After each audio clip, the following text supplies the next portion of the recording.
came across a security mechanism on a hut in the woods, or in the swamp here. You defeated those securities, and a new character arrived, a man who identified himself as Spirokus Endelgem. And he was a satyr and invited you into his home, talked to you about his family and that they were taken from him, and he was essentially tricked into giving his family up by Bavalorna. You guys communicated with him that you were going to stop her, and he provided some insight and a little bit of information, and showed you in his lake some activities that were going on in Downfall at that moment. Saw a bridge of chattering heads, a couple of scary-looking fish people, grumpy little angry grandma with a sickle carving some meats, and a couple of other items. He suggested you go and look at the nearby lake to get a little bit of history about what some of what was going on inside of the Prismere before it became Hither and Thither and Yon. And you found some animated armors. You dislodged a sword in the battlefield, which triggered a recreation of the battle that led to those bodies being in that way. It also triggered the spirit of a Ghostial Fomorian who attacked y'all. Destroyed some of the armor. Natural 20 critted on Duke and sent him, Zarius, and sent him flying into a tree. There was a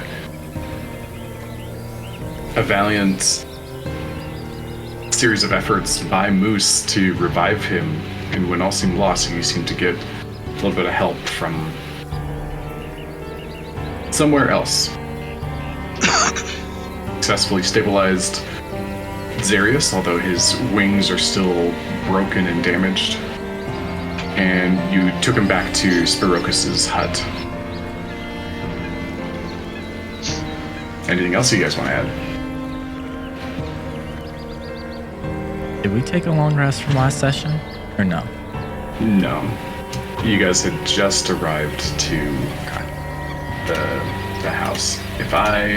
I'm looking at everybody's hit points. It looks like everybody's leveled up. So for the sake of narrative, yes, like in D&D Beyond, yeah, sure, you've taken a long rest, but for sake of narrative, you guys have just arrived to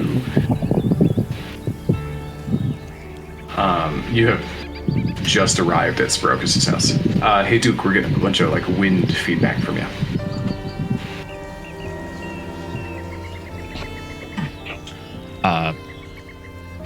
So we're just pulling up. Once everyone gets off the boat, Kevis will trace this symbol, shrinking the boat back down, putting it back away, and start to trail behind the group, and then cut off over to the tree as the group continues forward. Okay, so Kevis moves to the side. Eli's standing in the back, supporting Zarius' lower back. And Zarius is, I assume, drooped over Moose's shoulder, kind of limping in. Spirokus looks at everybody and says, Oh, that's not what I expected from you, Jaunt. Alright. Come in. I'll do what I can to fix you up.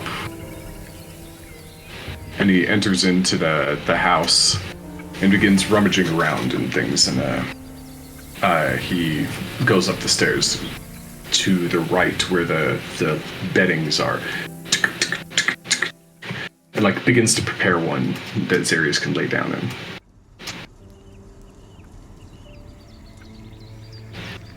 Kevis, let's start with you. Kevis is, after seeing what happened in those areas, he's walking over to the tree. Kind of more anger hits the tree, puts his head down and asks from Oberon to somehow find a way to talk to him. I need you right now. I need your advice. I can't protect anybody. I just almost witnessed another death in front of me. I need you right now. And he just keeps begging and begging and begging Oberon to show up.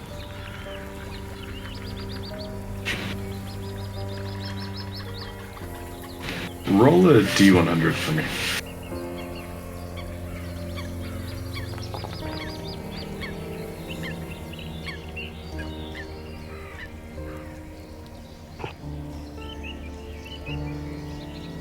Okay.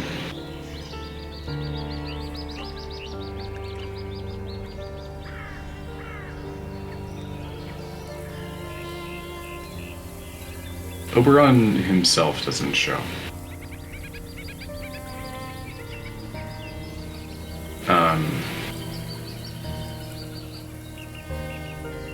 But as you're sitting here thinking about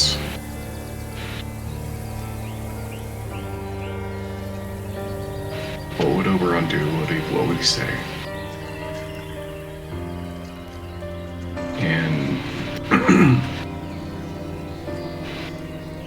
you know his mentality and his ingenuity.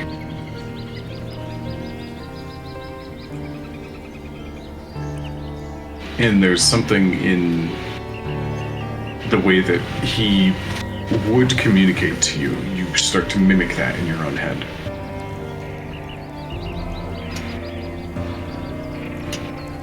And you hear his voice.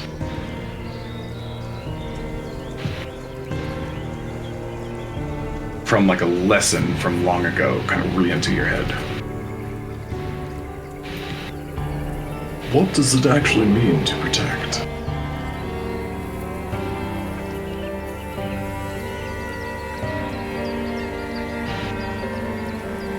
Is it to kill someone else before they kill you? Is it being able to hide? Is it bringing back a friend from the brink of death?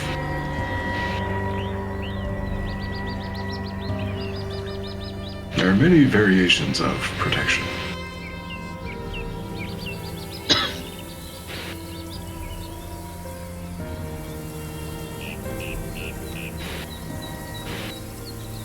And you look out in front of you in the swamp and you see terrain that ebbs and flows and is difficult to move through. You see various birds and frogs. You see fog drifting off in front of you. And you're given, and as you do, as you think about this in this moment of distress, how can I do something else? You're looking around you and suddenly your environment becomes very clear. Nature uses its own techniques for protection.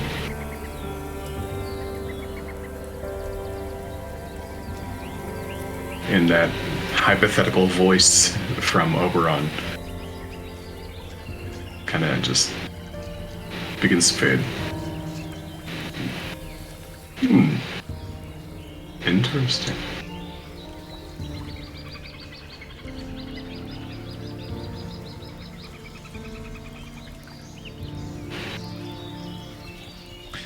Yeah, it's just after bringing his head up, looking out and seeing that Closes his eyes. Nods his head. Sits against a tree for a little bit, holding the amulet. Probably 5 to 10 minutes sitting there. And then he'll go back in and check on Zarius. Okay. And as you step in to the space, the entry and like the kind of downward stairs into the dining area with the family-sized table, the kitchen up the stairs in a kind of a loft on the left, the bedroom in another loft off to the right, and the living room in the front center, and with the expanded interior of this house. And Spirokus goes straight up to the stairs and like, bring him up. Let's lay him down and make him as comfortable as we can. And he kind of gathers a few pillows and like lays them and like rips off the blankets and just like leaves the sheets and the general bedding off to the side. Presumably to not get blood on everything, you know. Zarius, you are laid down. The world is kind of drifting in and out for you like you're severely inebriated. And you hurt everywhere.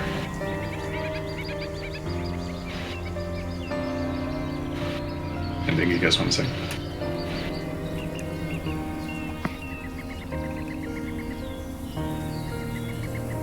You should get a rest.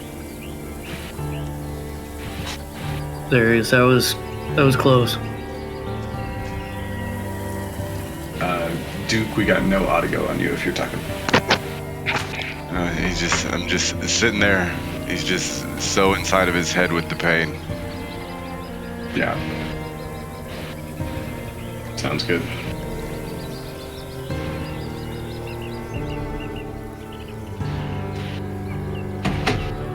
This. And, go ahead. It's like Kevis walking in. He's more of kind of staying back, like by the door frame, but locked on Zarius. It's a little bit high up, maybe like 6 or so feet up is where like the landing starts, where like all the beddings are. So like you could kind of like look up there and maybe like see a portion of him, but you don't have a good view. I think then Kevis would just get up as close as he could to where he could see Zarius fully. Yeah. Not say anything. You could like walk up the stairs and like put your arms on the railing, with your feet still in the stairway. It says, and Spiroka says, looks at him, and he kind of looks around and begins to examine Zarius as best he can. Kind of flexes his own wings, kind of like looks at them almost as if to remind himself of what they should be like on a person's size. And he looks around, he says, I will need some supplies.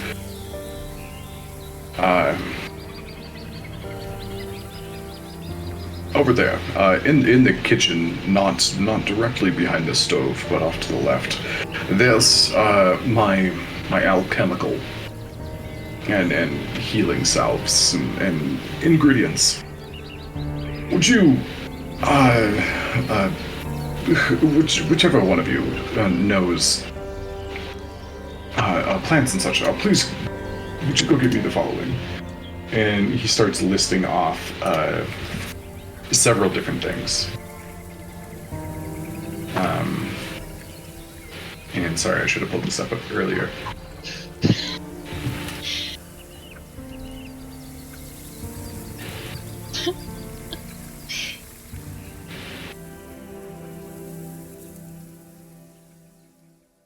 Okay.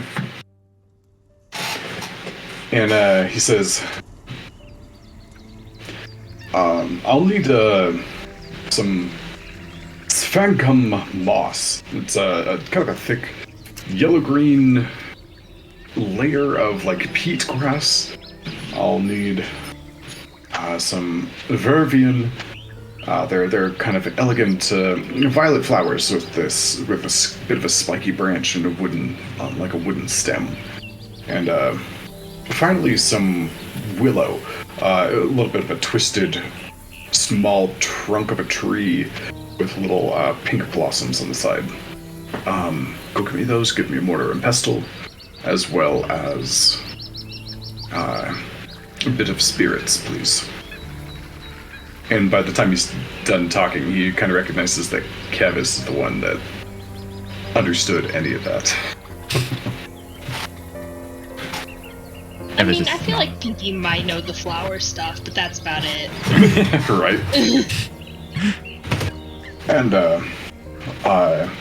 also, so he says that, and then he looks over it. He does look over at you, Pinky. Says, and in that same cabinet, but on the opposite side, and it's like a walk-in cabinet as Kevis goes over there, like almost like a walk-in pantry.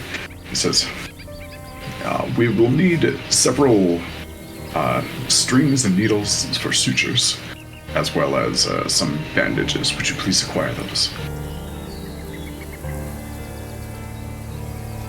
He turns over to Moose, and there's a wood pile outside. Will you please go chop some wood? And he holds up his hands to some splints.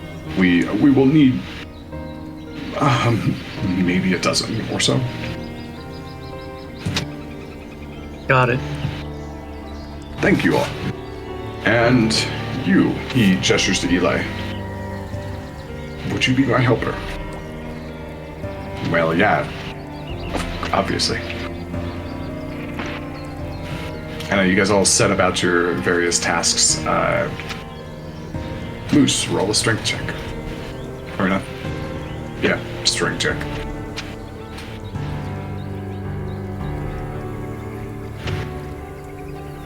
$19. 19.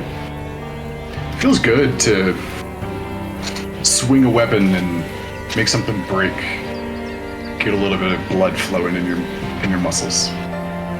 Yeah, takes you just a few minutes and you're able to gather the splints. Pinky, grab me. I'll chop some more just to do it. Just so he's got more chopped wood out here. Alright, sounds good. And because I'm enjoying it. Pinky, roll a medicine check for me. Oh boy. As you're trying to identify the right type of materials for what's going on. At least it wasn't a 2. 14? Yeah, easy enough. You go in there, and there are several types of bandages and needles and such. And you find one that is kind of a hooked needle with a very thin and like tough thread.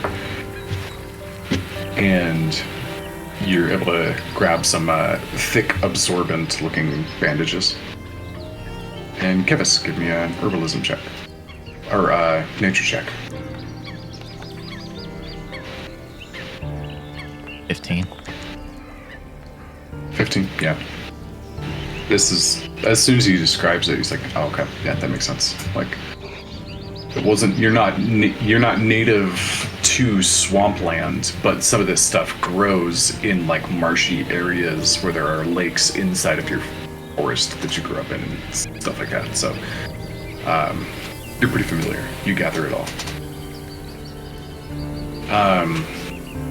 And you all bring it back to him. He says, thank you. Now, I may need your help. But let's see. And he begins to get to work, describing to you where to put a plank of wood, or how to blend the herbs and add the spirits to make the tonic and the paste that he begins to apply to the wounds. He uses the sutures to begin stitching up different areas on his body. And as he gets him And over time, or actually, he's gonna make a medicine check himself.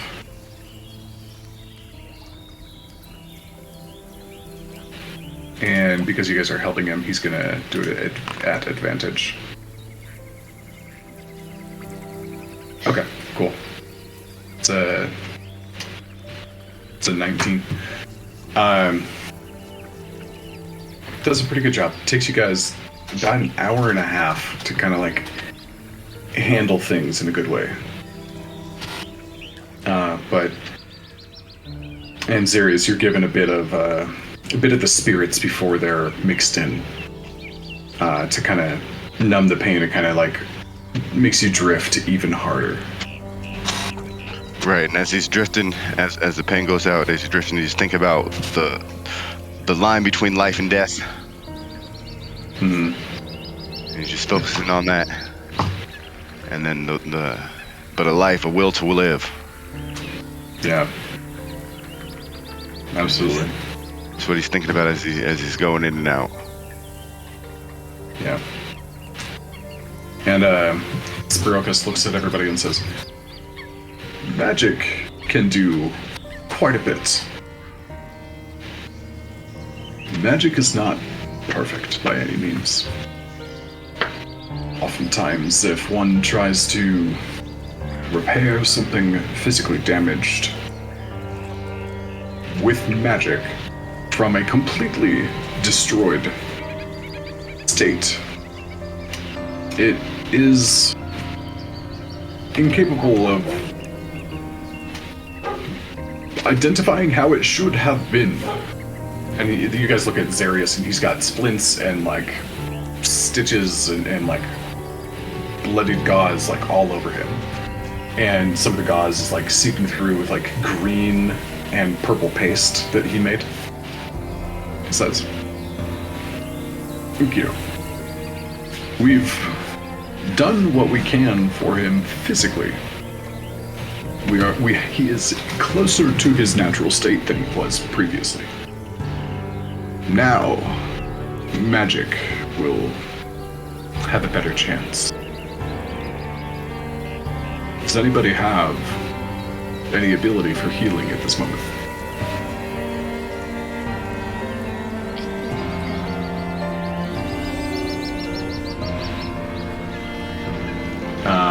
Yeah, I don't think Eli cast too many spells last time. So he comes just like, I got one more in me. Just, excellent. Place your hand here. And he puts it on kind of like Zarius' left shoulder. And he will cast Cure Wounds.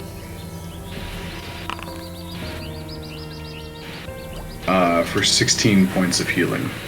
And you see various pieces of Zarius coming back together. The shin bone on his left leg was a little bit shifted. And you hear it go and snap back into place. And several of the claws and the branch marks that he got scraped with as he was flying through the tree, they start to heal up. You see the bruising on the side of his face and the large laceration across his torso begin to stitch up even further than they were healed before. As he is healed, Zarius, there remains a strip of no feathering across, kind of from your right hip to your left shoulder. You have a featherless scar. And he begins to heal, and most primarily the limp, just damaged, broken, shattered wings begin to reform. And he tenses as it's happening, and he begins to, and he kind of sags, and like there's this look of extreme weariness as he kind of like comes to consciousness as the wings are healing, and then like comes out of it, and then just like falls deep, just like limp, completely exhausted from the fight, from the damage, from the healing magic is helping with, but also the toll that healing takes on one's body. And he says, "That was excellent, Master Verdon. Allow me to provide the finishing touch." He puts his hand on Xerius's head. And you see green, like a dull green energy start to surround him. And anywhere that isn't perfectly healed, it's almost like a mist begins to swirl and like insert itself into the various wounds and such. And it's a little bit more, it's like a gentle final touch, like a polish on top of the healing that's already been done. And it just stitches everything back up. And including the break in Xerius's beak, a crack running through it, just comes back together and forms. And Xerius, another scar you have is a little bit of a white crack across your nose.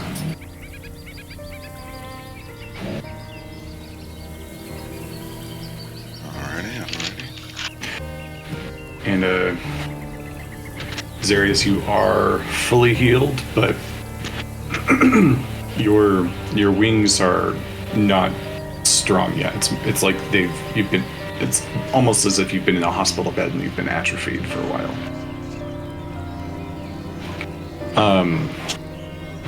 And then Xerius, on your side. As you begin to drift in and out, with the spirits, with the healing, with the pain and the ecstasy of like this experience as you're coming back,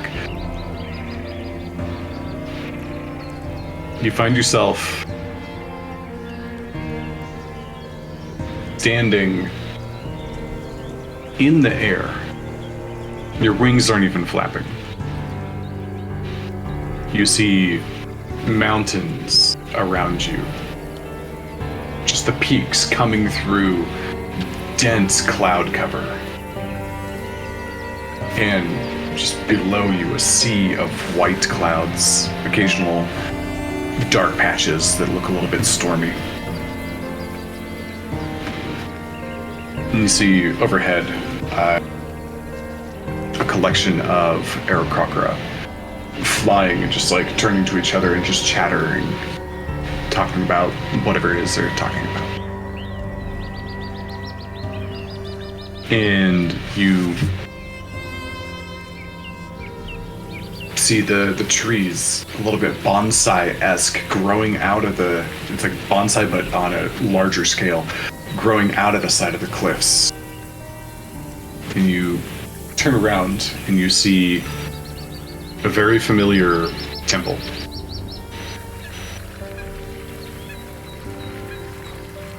What do you do? And so my wings aren't out, but there's no wings, but I can fly. Your wings are there, but you're suspended in the air without the need to flap them at the moment. And there's so you said there's a temple nearby? Mm-hmm. So I'd go towards that.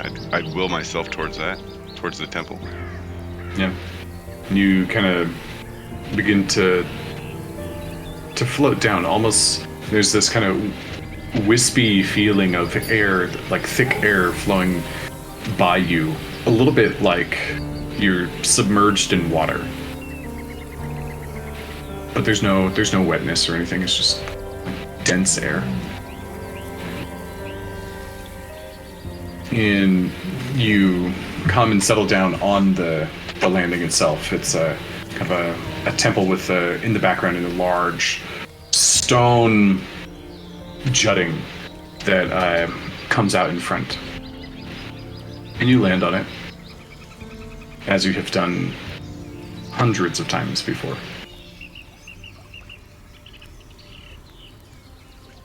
And you look up and there is a reddish brown hue to the marble work of this temple, with a large dome on top and a very long columned entryway in front.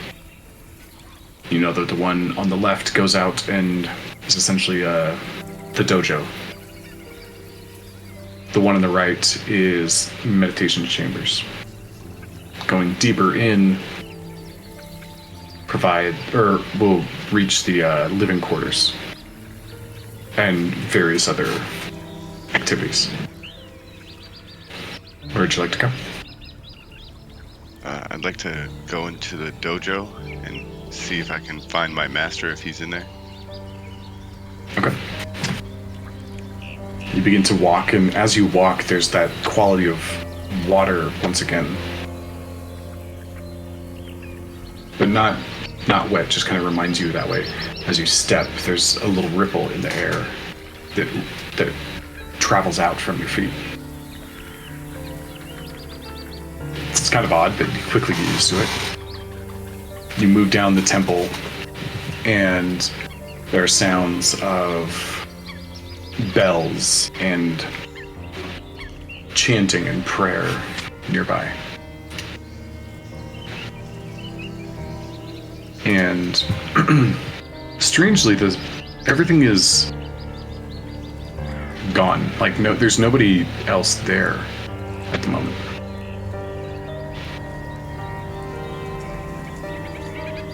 And so you walk through, your claws clicking on the stone tile, and it echoes out.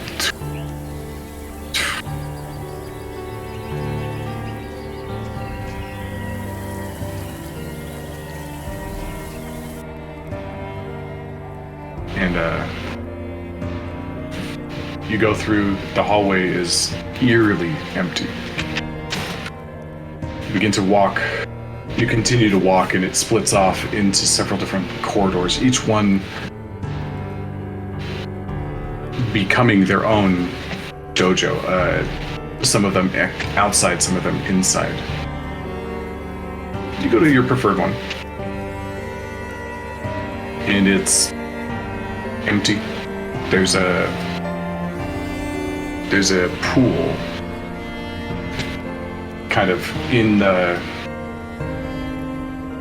center of it. It's almost like a Japanese garden around side it.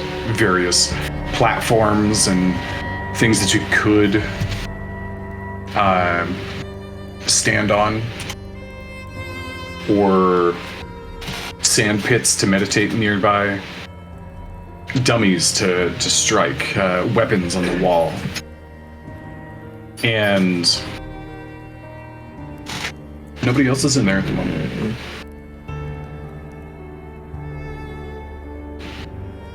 So now when I look around, there's nobody else in there. It's just me. Yep.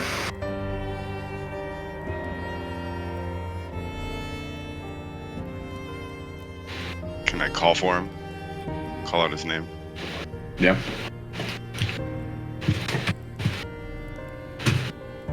Do you remember what his name is? I will admit that I do not at the moment. I have it in front of me one second. Okay. It's Zog! And as you Zog, are you here? you speak out, and it kind of ripples.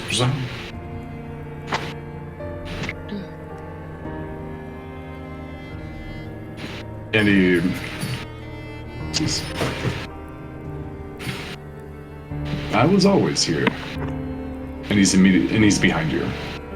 This white feathered birdman with a little bit of feathery balding on top, wearing the same azure blue robes that you are,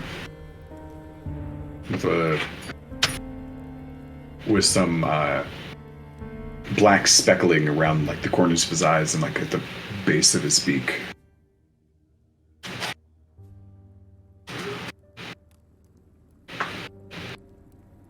The question is, why are you here?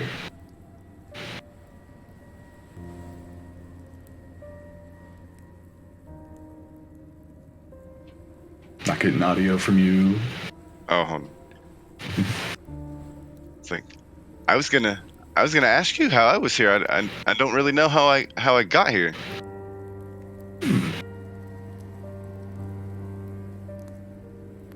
Well, astral projection seems likely. Yeah, I was in the Feywild, and that place really sucks. If you haven't been there, let me tell you. Oh yes. You are not wrong. That was really unpleasant. And one of the last things I remembered is this thing smacked me out of the air. I just couldn't get out of the way quick enough. And then somebody gave me something to drink, and it was just pain. And then I was here. The mind, especially one as well trained as your own, can be very powerful in subtle ways. Based on what you've told me, it does not just surprise me that you are here.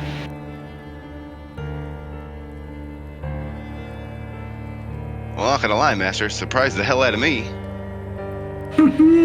I bet it did.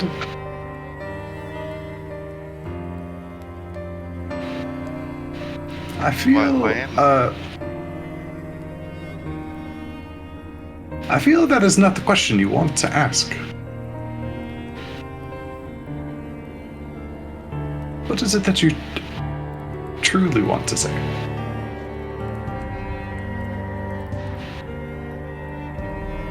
Why would you come here? Why would you come back to your training?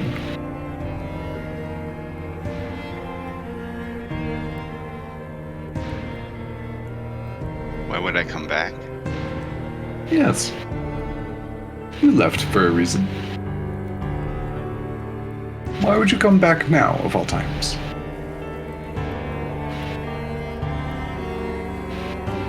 I'm close to finding something that I lost. Because there's so much more you could still teach me. I know why I left, and I still believe that I can find a way.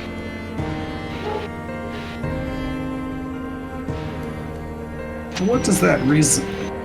Why does that reason... How does that reasoning for why you left... How does it feel now? How does it feel different than when you left?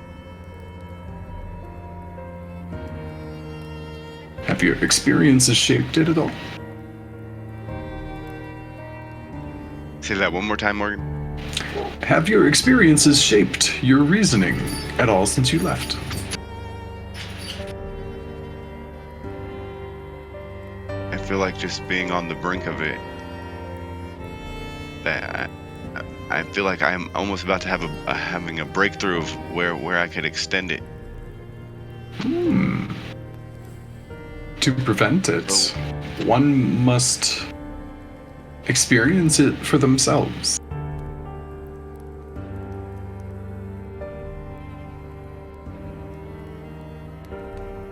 And Is that what it takes?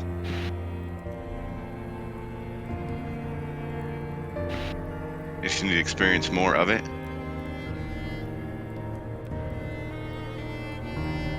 experience leads to understanding. The more that you communicate with the subject, the more real it becomes to you. The more affinity that you have for it. The more you will be able to understand the nature of it. And the way that it operates.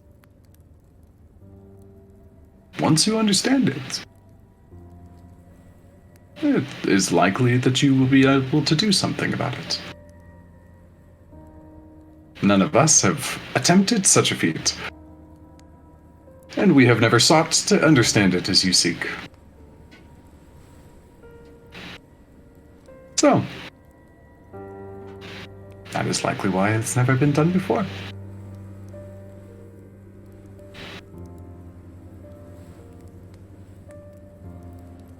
But remember,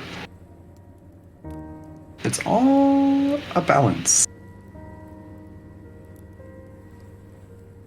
What one may give up in order to achieve such a thing will always be part of the equation. Nothing is free. Everything has a cost. Monetary or not. The cost could be... Oh, proceed. I'm willing to give whatever it takes to make sure that I can accomplish my goal and bring it back to our clan. And his kind of squinty eyes open more intensely, and they look at you. Even if it means the end of our ways. Changing everything that our people know. How we live. How we die.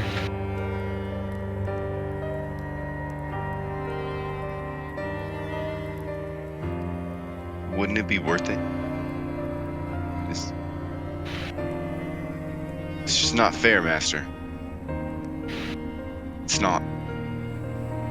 I know you feel that way.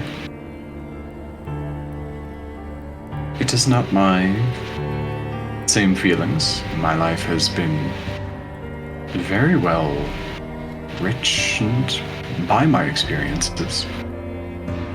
And I am ready to go whenever I am ready.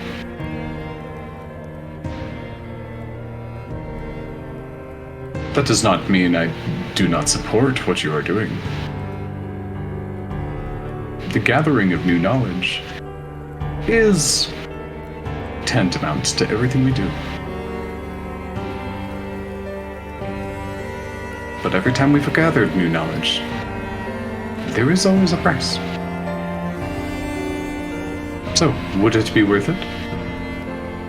I suppose that depends on what you find.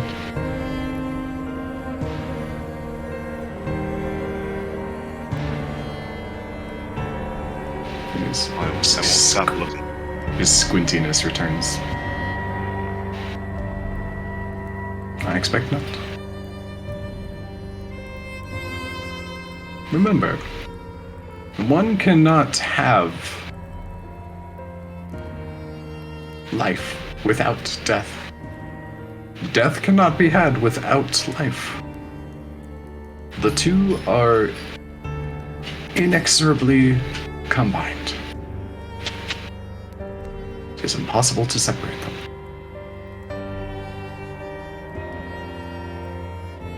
Just keep that in mind.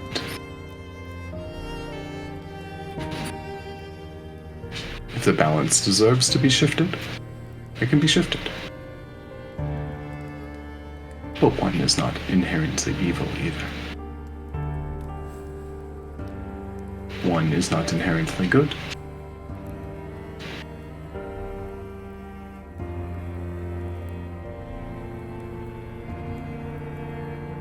Thank you, Master.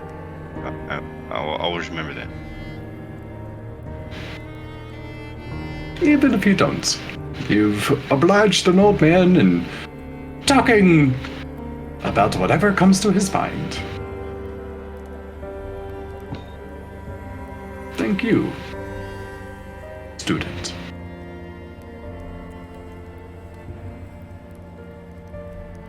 I believe your friends are waiting for you now. I will see you again.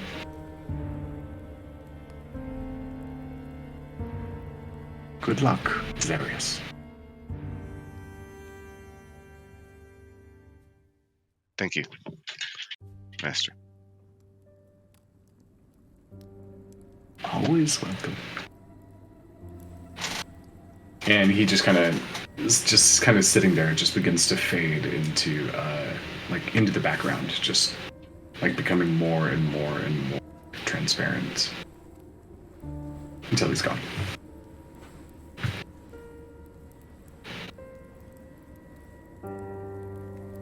And as you do, it's almost like getting tunnel vision after standing up too quickly. Like the world around you just begins to darken and darken and darken and darken. You feel yourself losing your sense of equilibrium. And you get very dizzy. And you feel like you lose it and you begin to fall back and you expect to hit the ground somewhere between the sand or the grass inside of this dojo, this training area. All the obstacles and targets and weapons that you learned about when you were here. You said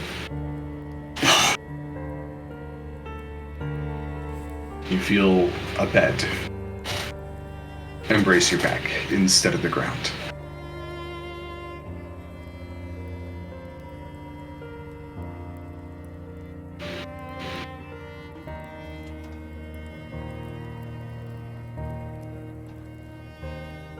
And you are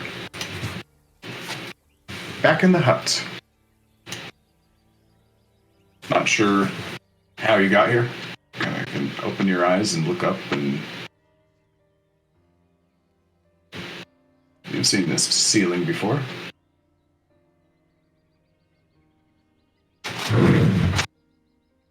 And Zarius wakes up. The rest of the group is not around you. They are all in the living room, sitting around the fire, just chatting.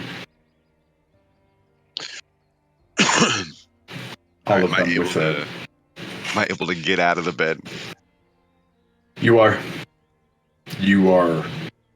impressively sore. And you're a monk. Your daily routine was getting beat up. And you are impressed by how much just moving your body hurts.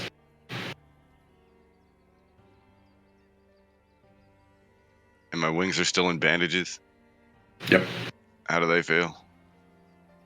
They're the worst of it all. It is so tender to just move them even an inch or so, opening or closing. Alright, I'll walk towards the living room. Do we see Zarius trying to Hey, walk guys. to us? Yeah, do we see him get up? You begin to. If Kevin sees him, he's gonna rush over and try to help Zarius walk immediately.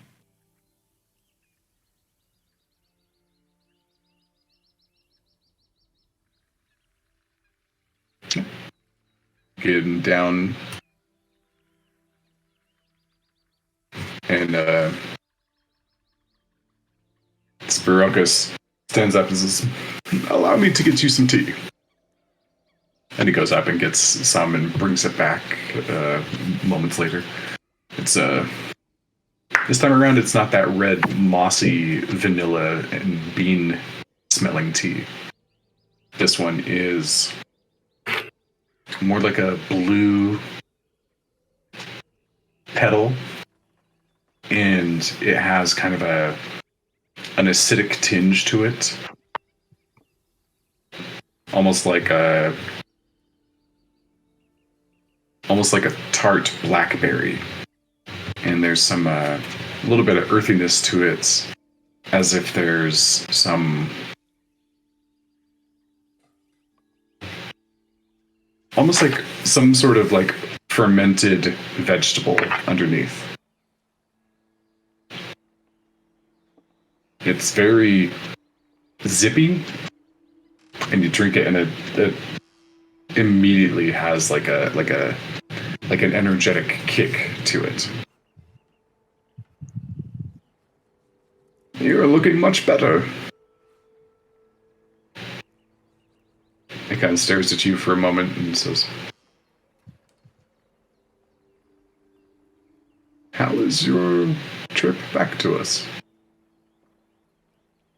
Man, you guys wouldn't believe it. It was super weird. So, like, I got hit by that thing, whatever the hell it was, and it really fucked me up, guys. And then I remember I got something to, you guys gave me something to drink, and then I seen my master, and it was super weird. So, yeah,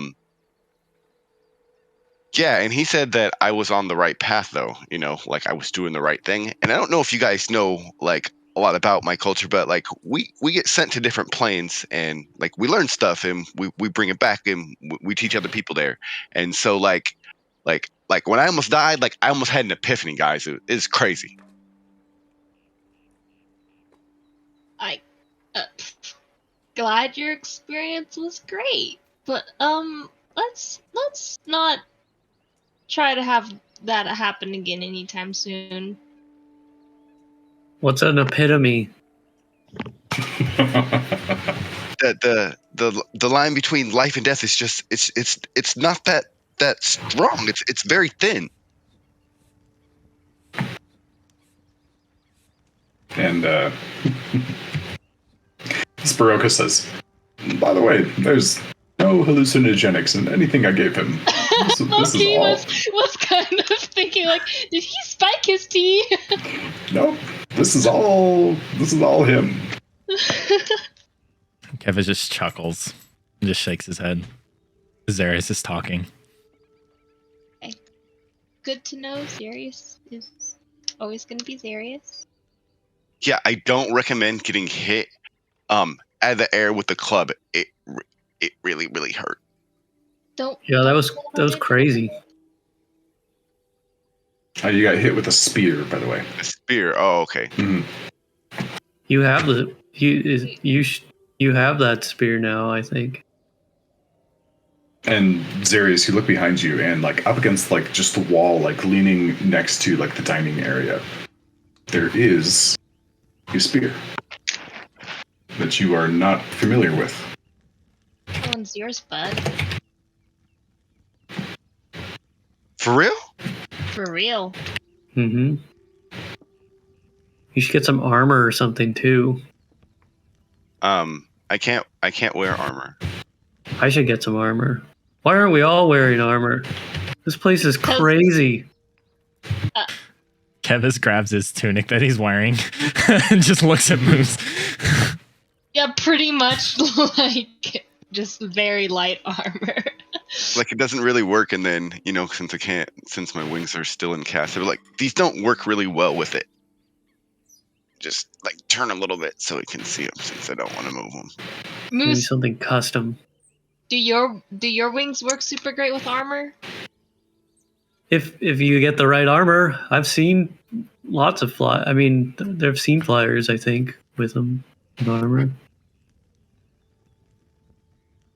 Yeah, well, I have my armor, and you can't have it.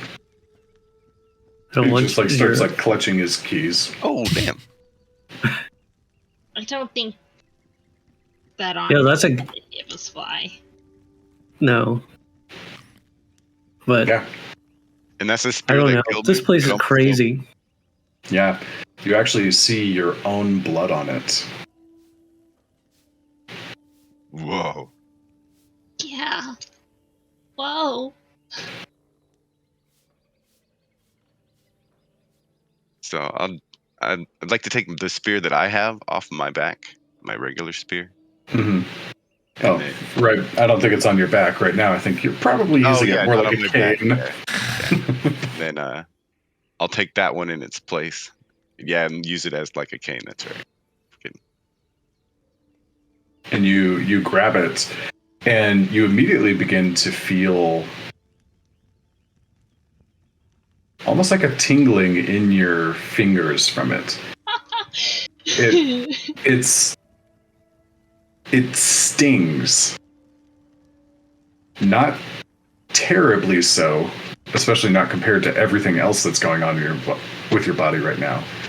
There's definitely like a little bit of pain that comes from your fingertips when you're holding this thing. But somehow it's a little bit comforting, like that just enough pain that it's pleasurable, especially compared to everything else that your body is telling you right now. in massive pain, this subtle pain suddenly feels kind of nice.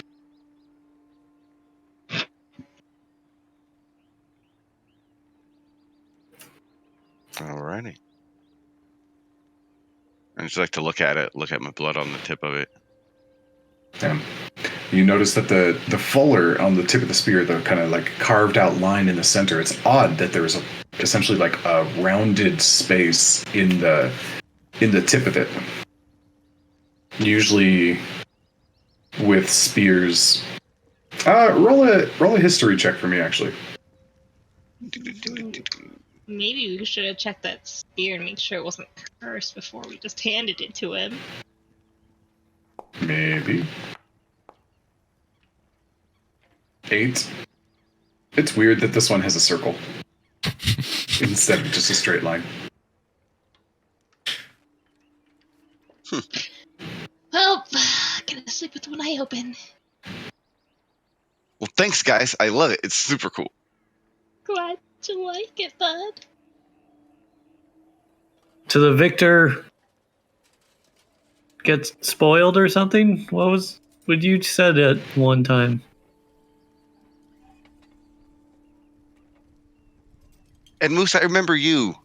I think it was you. So I'd like you to have this dagger that we got from Sir Talavar. Like, I'm not really gonna do much with it because I don't really like daggers, but it was pretty cool. Like when you slash or stab with it, like little pink fairy dust comes out the back. Or you could have it pinky, like, but I don't really need it, especially with my nifty new spear. Okay. Moose, you want it? You should take it, Pinky. I've got a couple right now, I think. I got a dagger on me too. But thank you. I will keep this close to me. Okay. So Pinky, you can add a +1 dagger to your inventory and call it Sir Talavar's longsword. Okay. You should be able to customize the name. Yeah. What is the size of that compared to Pinky? For her, it's a little bit odd. On anybody else, it would definitely be a dagger. For Pinky, it's like somewhere between a short sword and a dagger. But it falls into the dagger camp.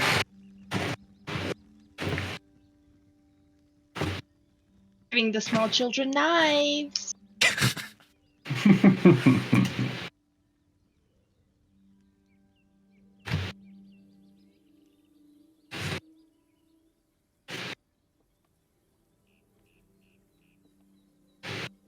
So cool. Yeah. Don't.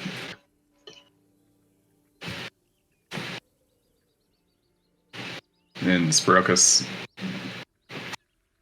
looks between Moose and Zarius and says, "What do you mean? You saw him?"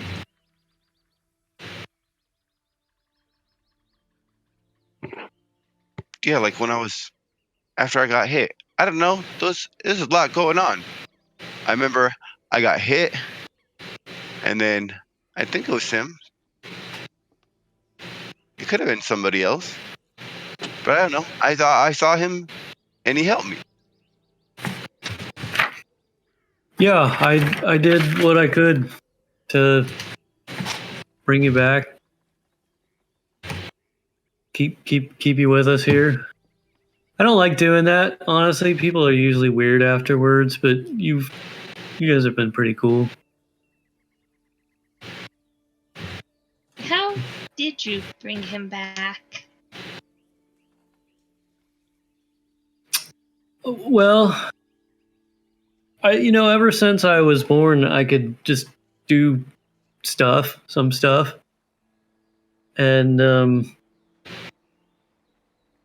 yeah, some of that, like, me and my, the people at the bar and stuff, we get crazy, and every once in a while, somebody would pass out, or, you'd find them dead in the alley or whatever, and you just bring them back. It's not like too big of a deal right off the way. But yeah, this was definitely different this time though, because Yeah, I don't know. It seemed like somebody else was there to help me. I heard voices in my head, and not like the normal voices in my head. You know, like your conscious talking to you. You know, telling you like when to like burn things or whatever. But like, this was more like somebody was there helping somehow, and like, yeah, I don't know. I thought maybe I don't know. It sounded familiar. I think, yeah. Oh,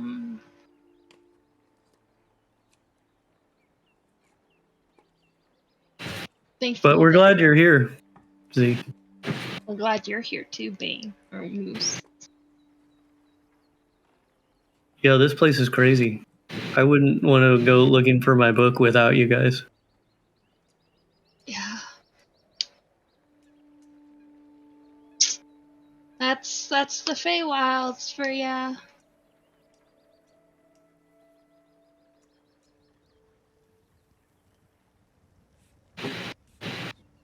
He like kind of looks at everybody, like.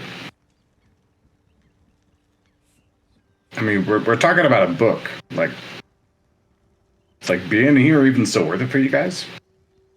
I mean, I'm still gonna be here. Just, I want my symbol back. Yeah, what I lost is very much worth it. Kevis doesn't say anything, just looks at Eli and grabs his locket. Ah, well, that makes sense for you, Candace. I guess yours is kind of like special.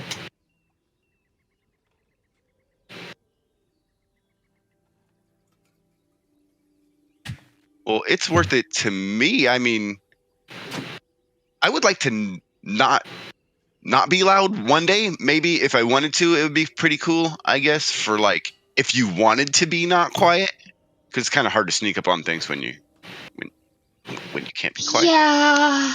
But like, I don't want to leave.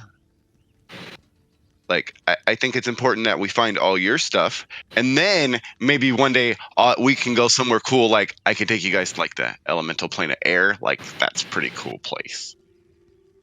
Not like your Feywild, Pinky, Kevis. Sorry, it's not the best. My Just saying. Yeah, to be fair, yeah, my Feywild is probably not looking too hot, but not all of the Feywild is jacked up. I mean, a lot of it is, but Yeah, I figured these hags, they messed it up pretty bad. It couldn't be like this all the time, or why would anybody want to be here? It doesn't. I would say not all of the Feywild is bad.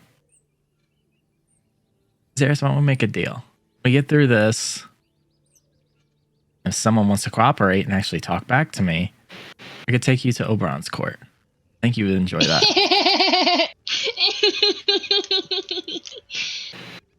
I think Pinky wants to go too. Just Can I? I mean, we all can go. Well, and he starts to get like this smug little brother attitude. He actually wants to, speak to me, not in his listen to this message, blah blah blah. And like it's a whole different mood that you see Kevis when he starts talking about Oberon too. It's weird. It's something you don't see normally from Kevis. Oh, is someone giving you the silent treatment? He just stares at Pinky and looks back at Xarius. But no, I think once we get our stuff back, I think maybe somewhere that's not and it looks around swampy would be a change of pace.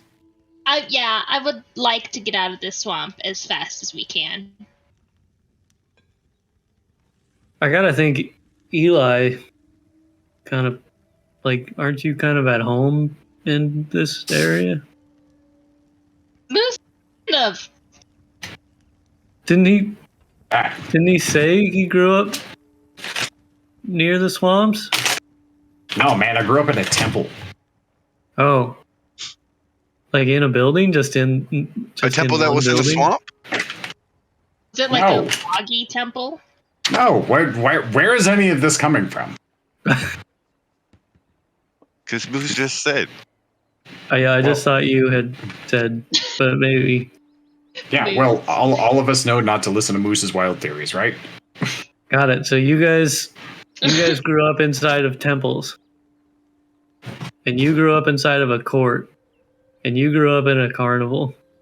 I didn't grow up in a carnival. She Oh. just works at the carnival. I just Not anymore. She's fired. Yeah, I'm definitely fired, which is all the more reason I need to find what I lost. It's okay, Pinky. I've never worked ever. I mean, And besides getting, stabbed with the spear by that guy, it's been pretty great. let me just count off the fingers what's happened to me. I've almost been eaten by a dead snake. I've That was most your fault. definitely almost I feel like been that was eaten poor by a life living choices, frog. If you weren't so glittery, that frog wouldn't have wanted to eat you. And if you didn't lead the way in a swamp where it's not normal for frogs to be, you are a size of an insect. I'm an insect. I'm the size of To them, you are an insect. human toddler. Yeah, well, those were big frogs, so the size difference doesn't really count. Yeah, they were like super frogs. Hey, Sparocus, your Pinky's really- flour cookies are great, by the way. Pinky's really good at like seeing things, so It's my job. It was my job.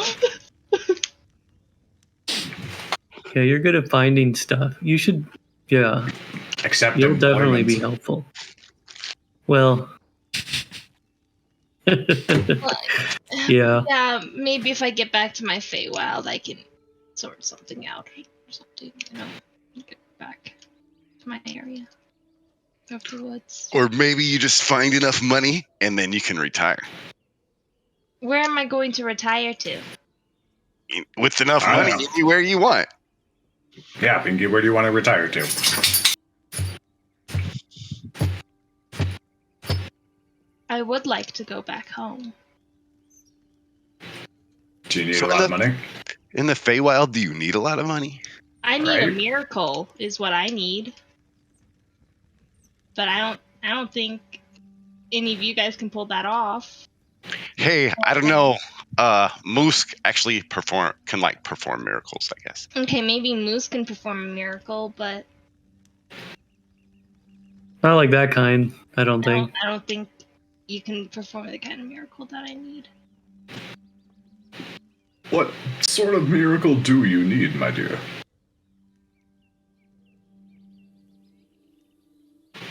Something to return the forest that I once lived back to normal. So kind of like what we're doing here. Maybe you have a hag. Maybe. I hope I don't have a hag that's living in my forest. Well, I'm not trying to scare you, but like from what the little dragon dude said, like this was all different before, and I think he said the same thing. I'm sorry, sir. I don't remember your name. And Sir Talvar? no, I remembered him. He's the dragon dude. The guys whose Oh. house we're in. I don't remember his name. He got hit Barocus. on the head. Sparocus. Asparagus. Barocus asparagus. No, ignore him. My name is Sparocus. And, Okay. and Eli said asparagus.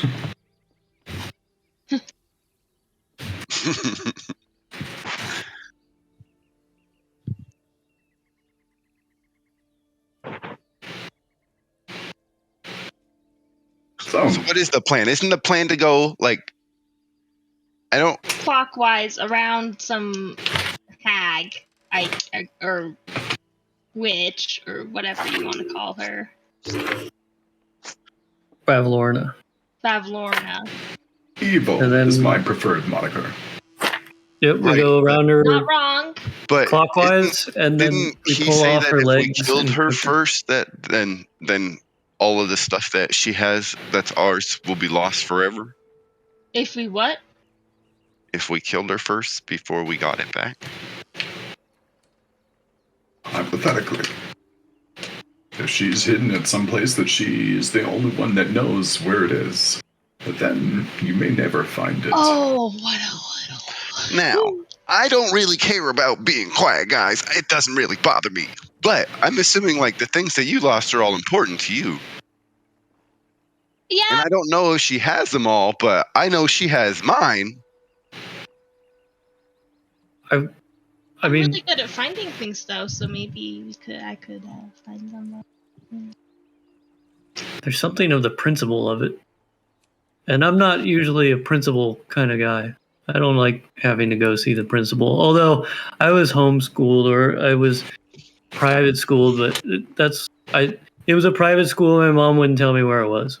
You had schools? Well, it was private. So like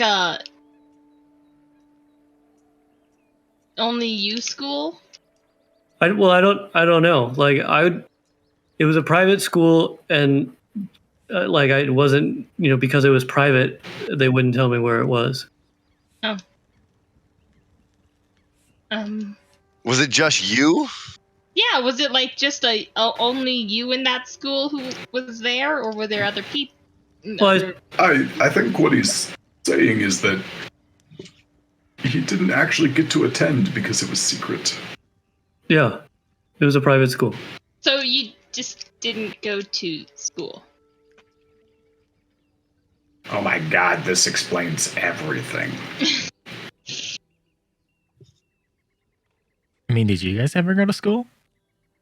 I mean, it was very much improvised learning. And I went to a monastery school. Like, I wouldn't call it a school, but maybe you would.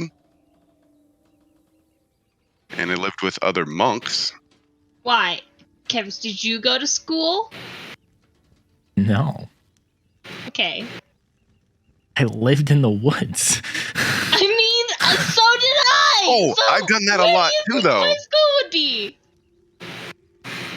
You guys just lived in the woods? Well, yeah, just...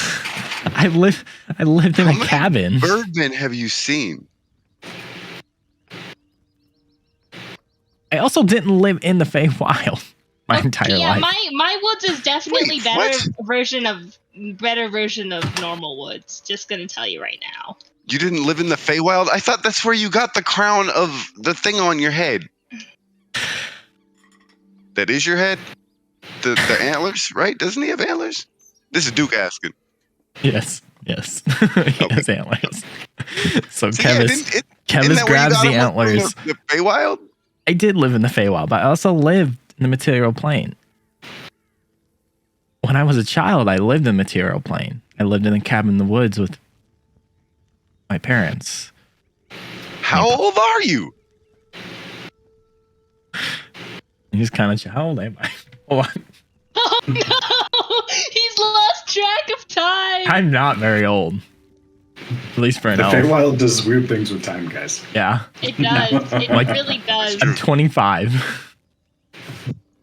In elf years? It would be 100 and something. yeah. Based off that, yeah. I'm fairly young. So Fair you're enough. like really old. He's not really old. No, it's the reverse. Yeah, I was like, Elves wait a have a minute. very long lifespan, so the fact that he's 25 is I'm like very young. he's still kind of a kid or a teenager level. Zeus just looks at you guys confused, like, what the fuck are you talking about? Look, It is very elf- complicated. elves and like Feywild stuff are confusing, okay? I will say material plane, forest and woods, far more dull. Yeah, but I'm just saying is I'm like 4. My master is like 28 and he's ancient. So you're 25, so then you're like super old then, right? So am I mean, like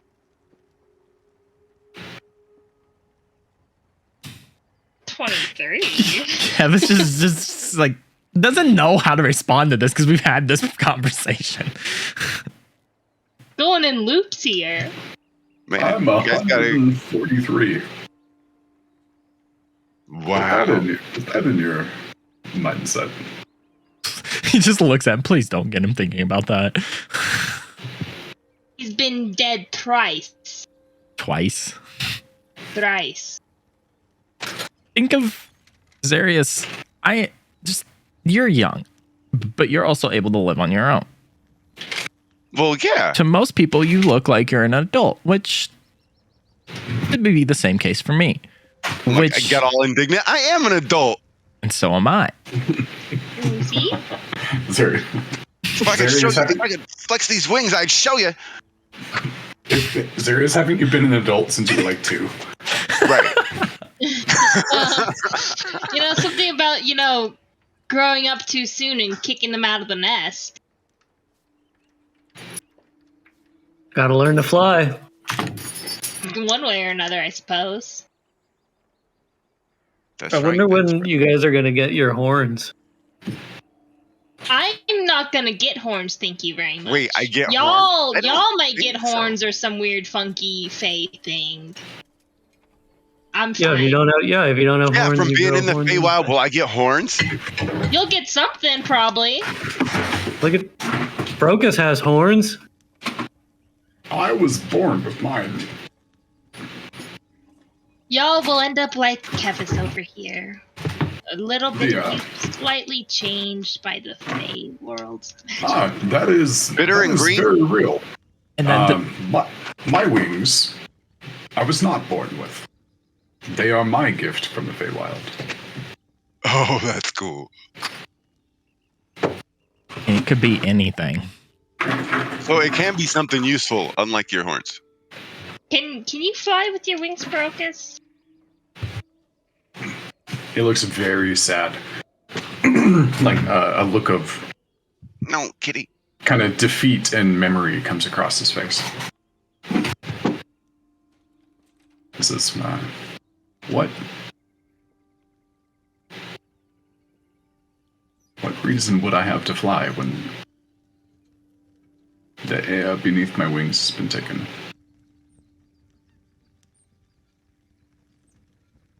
Flying is great. Yeah, it's one of the best things ever. I don't know if he knows that. I do.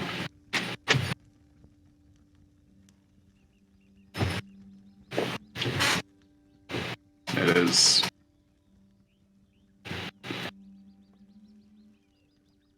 Is this in the morning or still at night? I don't know when we came in this house. By now, it's the morning of the next day. It's the next day, right? You took a while to wake up. Okay. And everybody's got their long rest. Sorry. He says, I do know that flying is one of the greatest things I have ever done.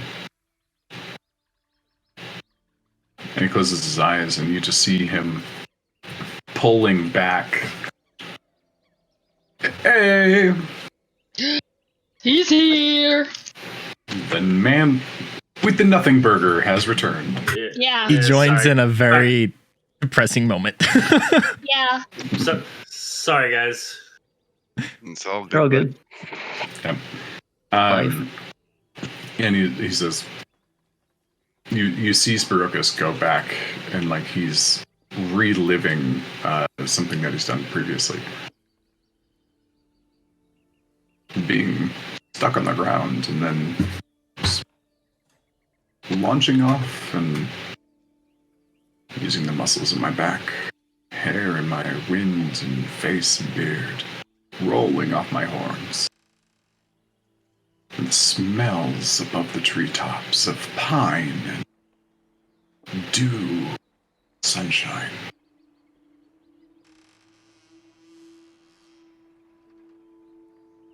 It is amazing to fly. And I love it. And I can no longer bring myself to do it.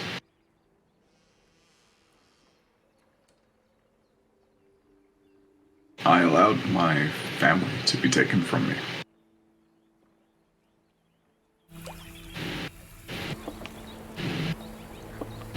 What right do I have at imitating true joy and beauty with my flight when my family is gone?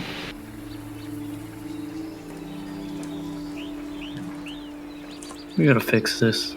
My heart operates my wings. My heart is broken. So, lack of flight is admittedly my own punishment from myself.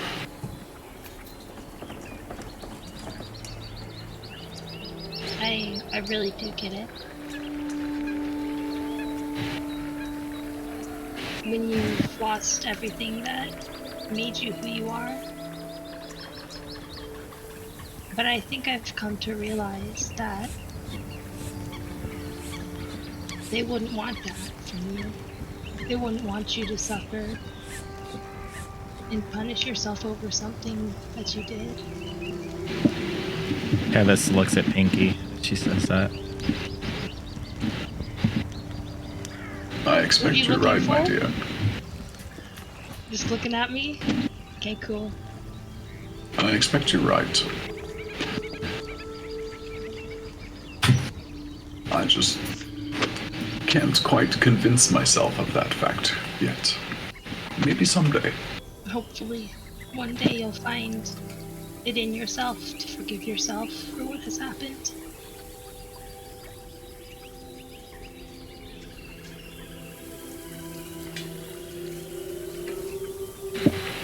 He pauses for a moment.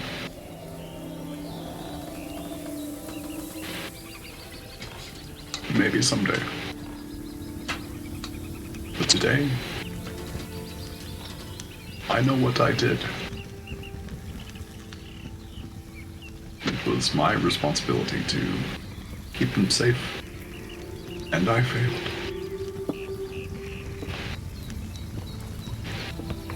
Just remember all the good that you've done for us as well, though.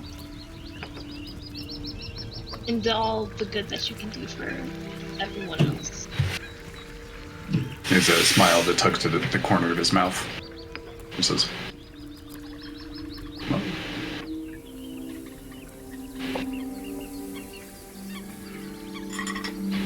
this is by far the most entertainment I've had in years.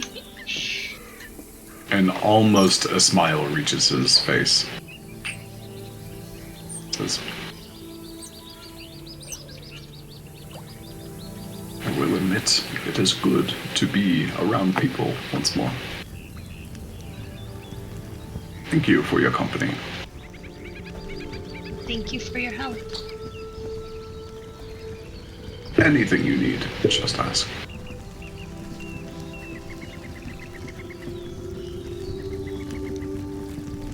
Kevis walks over to him. Wouldn't take a whole lot for granted. I know you don't have family. You saw the memories. I imagine they're pretty crystal clear. Cherish those. And just walks away.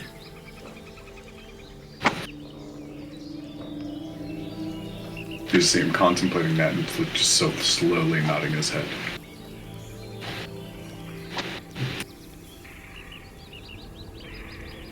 As he walks away, he just glances over at Pinky again with this look of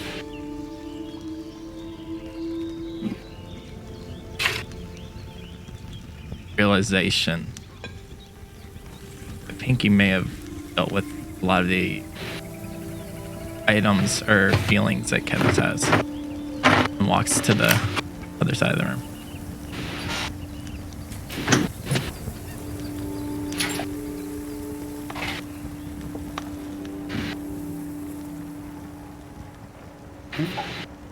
Eli, so to catch you up real quick, we got everybody back into Spirokus's cabin, and you and everybody else helped, like, stabilize and put splints and stitches and whatnots and into Xarius so that his body was closer to its original form, and then the healing allowed it to get back to mostly normal. He's got a couple of new scars and super beaten up now.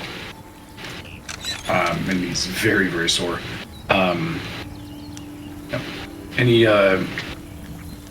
thoughts or reflections that Eli would have been having kind of during this time as healing's been going on and you guys have been resting? It is now the following morning. Everybody had a full rest. Yeah, Eli has seen death before a lot in his past, but this definitely struck him closer to home. There's not really had close friends, so not really seeing close people.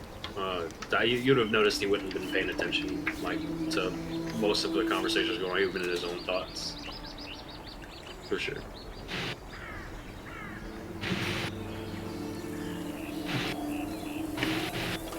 We should go to our downfall. I mean, the downfall.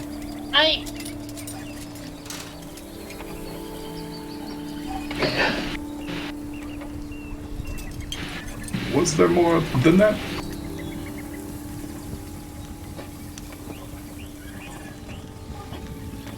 What was your thought there, Miss?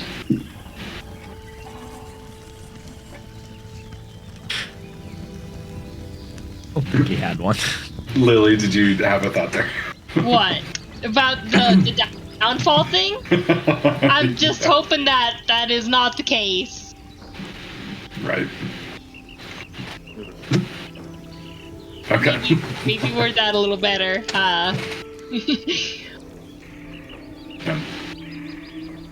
Well, it is a pleasure to have you here. Go find what it is that you have lost.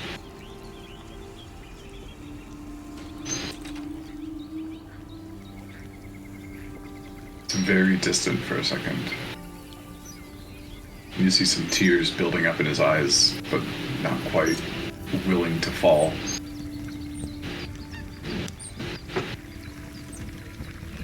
Yes. And if you see anything that indicates where my dear family has gone, please tell me.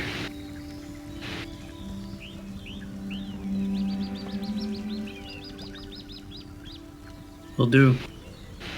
We will be on the lookout. Hey, is there anything you could tell me about this spear? And he looks at it and says, it's pretty obvious that it's magical, but unfortunately I don't have the ability to divine nature of magic items. That's cool.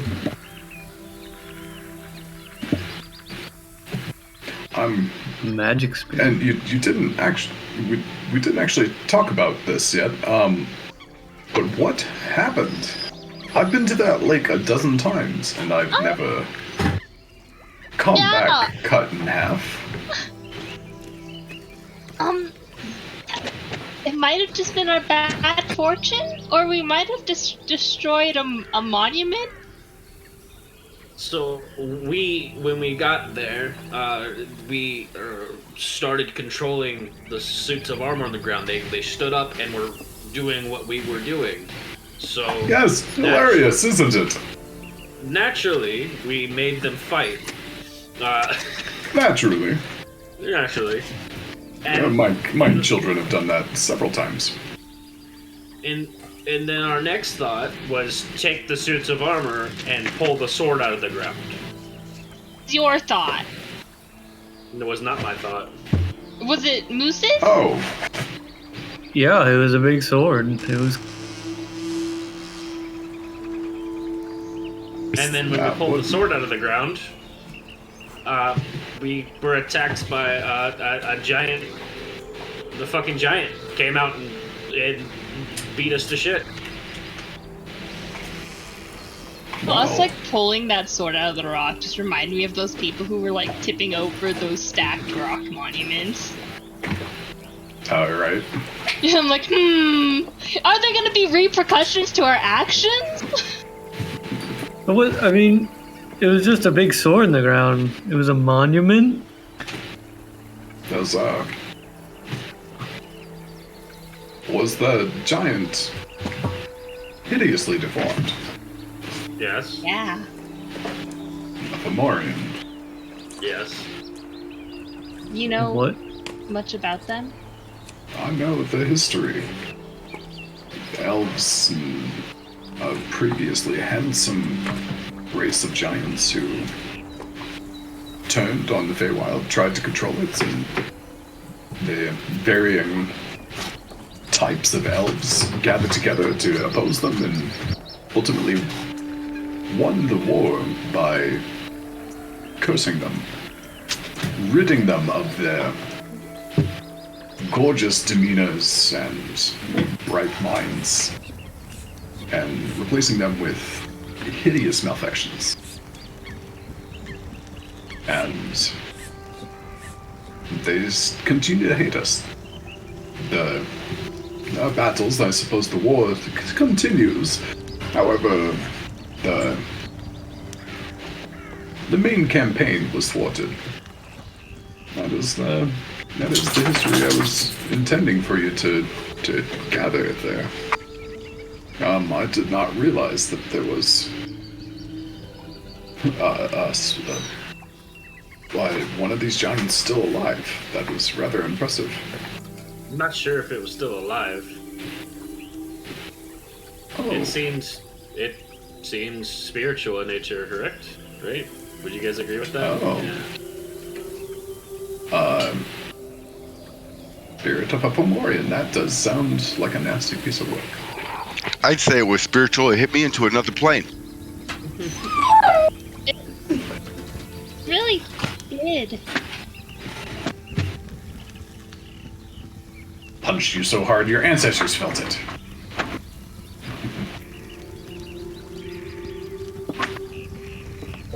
Well, I will go and revisit the site and ensure nothing else like that is lurking around. My apologies. Be careful. Sincerely, that came about on something that I thought would be pleasant for you all.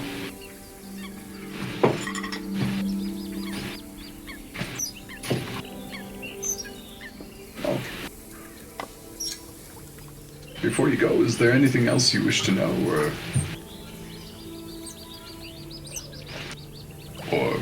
anything else I can help with?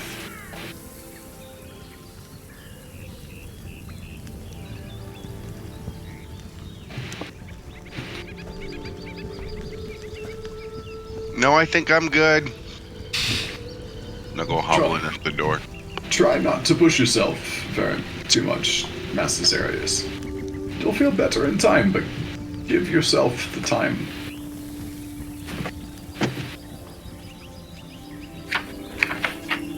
Okay. Thank you, Sprogus, and I'll head out the door also. Kepis, are you trained in medicine? And what? In medicine? Not proficient in it, no. Okay. He comes over and he says, Before you leave, let me show you something. Me? Yeah. And he takes you to the pantry with all like the medical supplies and stuff.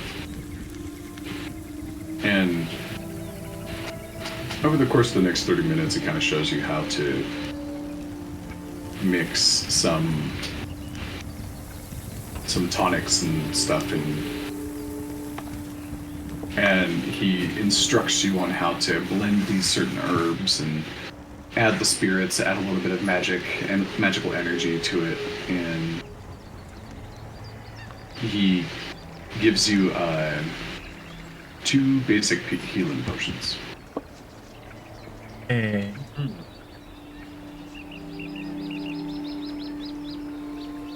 Yeah, once he hands that, he just kind of grabs it and looks up and with like utter like I don't even know what the word I'm looking for is. Just thanks him, and you can tell that he really means it. And just goes quiet. You're doing good work. For all of us that she has wronged. Please end this. Kevis looks at the chairs, at the names of his family for a good second or so. Looks back. We will. And you see the full list of names. Ariel, Colbert, Broderick, Epicles, and Mindera.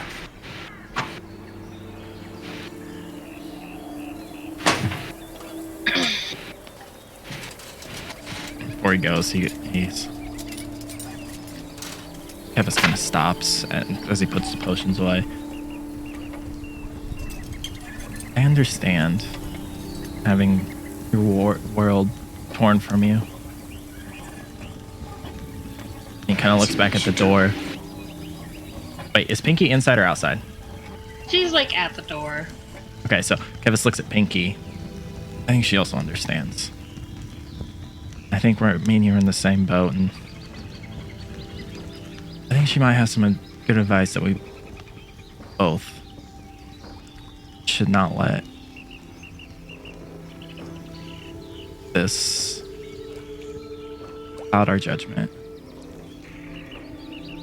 It is something that happened. We can't control it, but we can live with it. We can work to fix it. He looks him serious. We will fix it. And he walks out. I believe you. And roll a nature check for me, Kevis.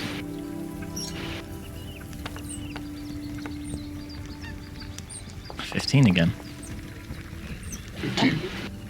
Okay. As he was showing you, it's kind of one of those things where you watched him. It made sense while he was doing it. You don't necessarily have confidence that you could do it on your own. But maybe it's something that you could learn with practice. For the potions.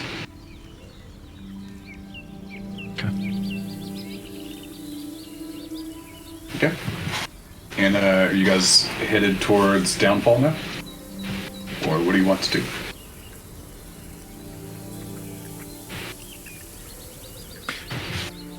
Kevis walks Head out. towards Downfall. Kevis walks out and looks at Zarius. Are we really up for going in there? Yeah. We're always up for it. Yeah, if he's confident, I'm confident. Said I probably won't be doing no more flying, but I'm still super fast, guys. It's okay. It's okay. Are you still super fast? Are you though? Look, I'm not gonna lie. Say that if I was flying, like I'm super fast, right? Like I can fly really, really far, but I can still run pretty far. We just saw you get like killed. Can I roll an insight on Zarius to see if he's actually confident in going?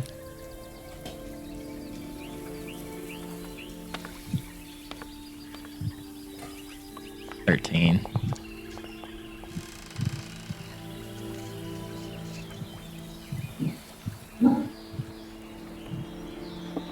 He's Zarius. He's fairly confident with himself. You definitely believe him when he says that he shouldn't be doing any flying. Kevis looks at Zarius. If we're going to go, and you can't fly, If it gets bad, you get away.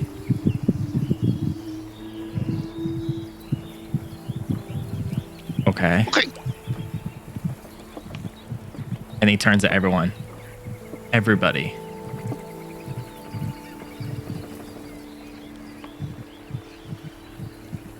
We still. Looks at Kevis. Same goes for you then. He just avoids eye contact seems with like- Pinky. Yeah, that's mean- what I thought. I like Plan B. I'm always a fan of going with Plan B, but we can't do Plan B if we're gonna get, our stuff back here. So we definitely need to. Talk? Well, we know that we're gonna be manipulated if we talk to her. So we can know that we're gonna be manipulated, or we know that we can lose a fight, and I guess we should be manipulated. Could we just like ninja around and look for it? For the stuff that's missing before we have to confront her, because then we could find her stuff and then just kill her, and then we could still go with Plan B. I don't think killing her is an option. Why not? It's always an option. I don't think it's an option with us. Bane, did I not know what Plan B was? And I just thought look at Plan Eli B as I'm was saying killing her. this. Plan B. That is Plan B, right? Plan B. Yep. I mean,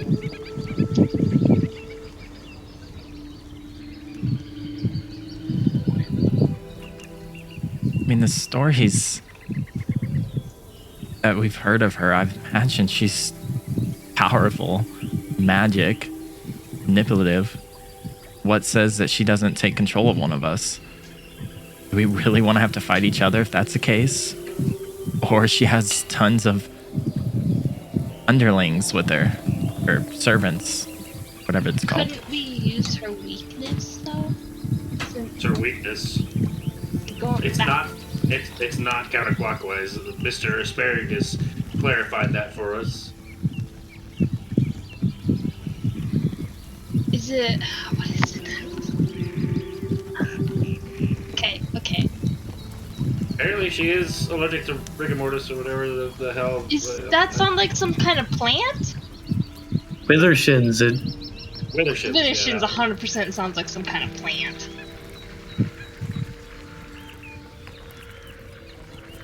I don't know. Maybe we go for the shins and wither them You just down. hit her shins. Yeah, we wither her shins. Or do you just want to ask her what she wants for it back? I'm I gonna got this tell nifty you now. hunting trap. Gonna tell you now. Or I could play her some bird pipes. As a part of the Fae, making deals with the Fae is Dangerous. it's not advised.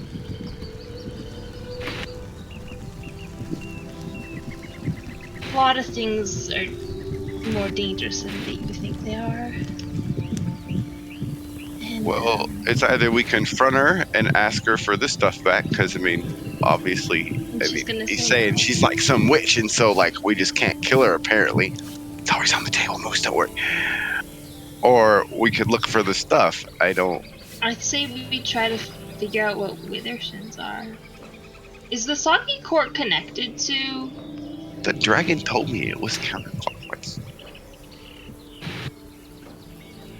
And Asparagus confirmed that Withershins is also counterclockwise, but he highly doubts that spinning counterclockwise would do anything. I look around, make sure he's not around. Is he around?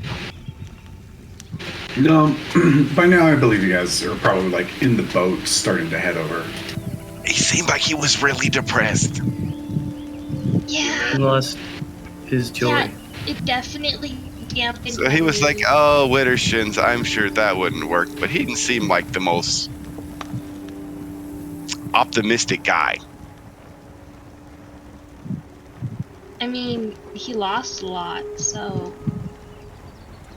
I don't really blame him for not being super optimistic.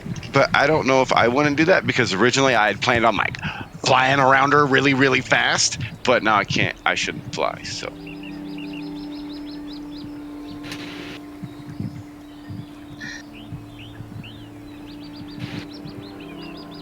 I don't just know whatever where best else way we you guys would like to if- approach it. I don't know where else we would go if we're not going to go to her. I definitely say that we should go to her, but are we just gonna go straight up to her? Or are we gonna look for our stuff first? Like We should. at her place, I'm assuming she has it. Then we sneak around and look for it first, and if we don't find it, then we have to confront her. And if I'm not gonna Yeah, say we no can't to the get a whole good deal, then we go to Plan B. I'm not saying no to the whole sneaking. Moose, thing, you're a but- genius. But at least two of you, Yeah. I don't think have any capability to sneak. No, it would be splitting the party. What's wrong with that? Well, I Did mean, we- I could did we whistle not like learn I am a anything? bird.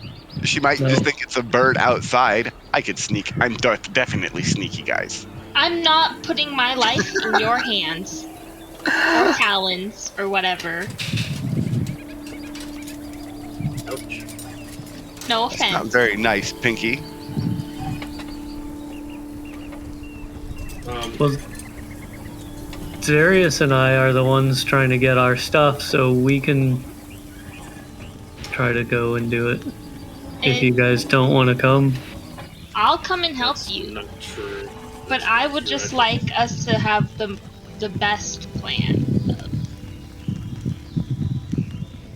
To minimize the risk and maximize the potential of getting them back without any of us going down. that sounds really smart. How about we go and see Yeah, if she we're sounds doing really this before we smart. come up with a plan? Dude, you got a bunch of wind noise again, man. Oh, sorry. Okay, thanks. How about going and just seeing what we're dealing with before deciding on the plan? See what it even looks like. We don't even Yeah, know what we it looks could like. we could do that. Yeah, sure. I think that, I mean, it could be just her standing on like a ledge and we could push her off, or it could be a giant fortress that we have to really meticulously work through, which might impact our decision making on this. He's really smart too. Yeah. Okay. You're the one who was raised in the monastery. Yeah. Hey, they taught me how to fight. That's why I said it was kind of like a school. Okay. It's just like a fight school. Yeah, and you do chores. But really, you learn how to fight. Okay. Cool. Yeah, you'd love to it. the, It's to the badass. Soggy Court we go? Go. Alright. Yeah. All right. Cool. Then we'll take a break right there, guys. We'll come back in about 15 minutes, so 20 after. And we'll see what lies for you at the Soggy Court. You guys begin to travel down the waterways, heading in the direction that you believe it to be in. Okay. So, you guys get on the raft, begin, or not, it's no longer a raft, you've got the shrinking canoe. And you, oh, what's up, little puppy? Pinky. Lily, share your puppy. He's gone. He's like, nah, I got my toy, I'm Nah, out of dude. here. Camera I'm not shot. about this life. Can't Yeah. manhandle me. And then there's this monstrosity that I have. Guys, see this? This is a beggar dog. He goes crazy over peanut butter pretzels. Yeah. The other dog was like, basically like in my lap trying to get them from me earlier too. Yep. All right, so you guys get into the raft. No, not the raft. The canoe. Canoe doesn't feel quite right. The small boat. and begin to head up through the riverways. And despite your being inside of Hither, right now you see like basically it's like as you found Sporocus's hut, there is a seemingly consistent amount of water recently. The water doesn't seem to be as, it's kind of like stabilized at a middle point between the high tide and the low tide. It seems to be pretty consistent, so you don't, even though like you spent the night at Sporocus's and everything like that, you are pretty well, set to ride inside of this water vehicle. You begin to wind up, and there's a river that takes you a little bit west, and then north, a little bit southwest again, then kind of curves around. And you just continue following it. You guys doing or talking about anything while you're doing this? You got a little bit of downtime as you're traveling?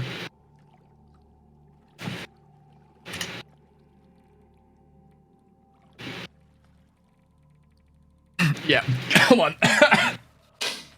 Duke, we got the message from your cat. Yeah, I saw that.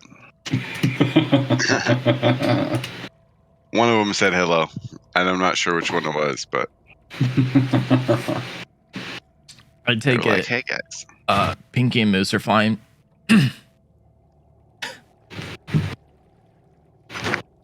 You. Yeah. Actually, though, is there room on this boat for me? I'm like a small creature. You can literally just sit on someone's shoulder. Yeah. Sit on like their shoulders like a child would. Who was your ride? I thought you were gonna say victim. Kevis is the only one. I almost said victim.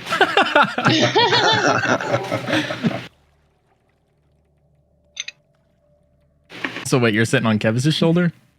Yeah. Okay, that's a weird conversation then. All right. Here, look. It's like let me see. Let me see if I can find one. That Pinky sits on your shoulders, and then she's like, "Look!" and she just grabs your antlers and turns your head. Okay, so I guess while we're going, Kevis is gonna awkwardly like look at his shoulder now. You seem like you've experienced losing something dear, obviously. And you told I can't think of his name. Why is he forgetting? We just left him. Brocus. Thank you, Sprocus. You told him not to forgive himself for it. How do you do that?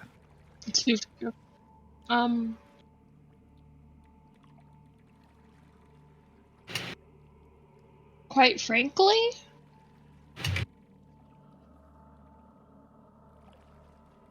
I don't know myself. I just know it's what she would have wanted me to do. Have you done that? I have tried. Some days it's easier than others.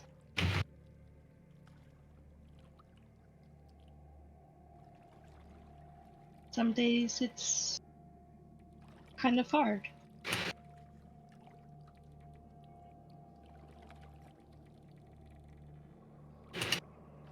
How do you force yourself, I guess, when you witness a situation that you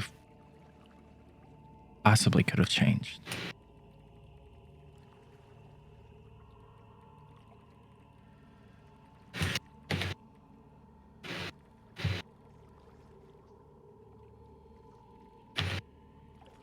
I guess,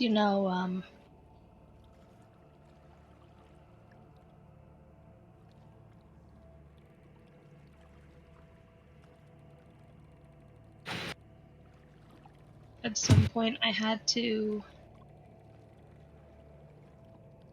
kind of find myself and redefine myself, I guess, is what I did.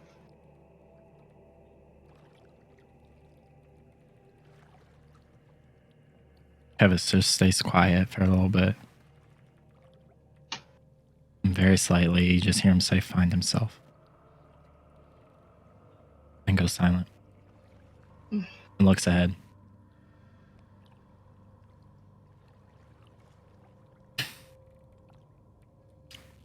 I know that you lost your parents.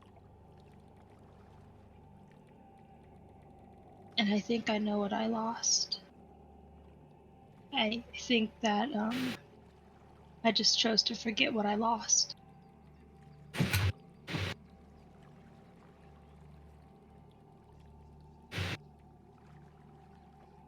Because it was easier that way.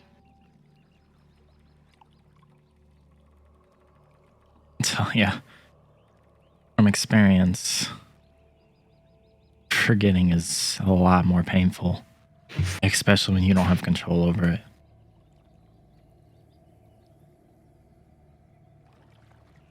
So, I'm slowly coming to realize that, yeah, time sucks. but I kind of see the point.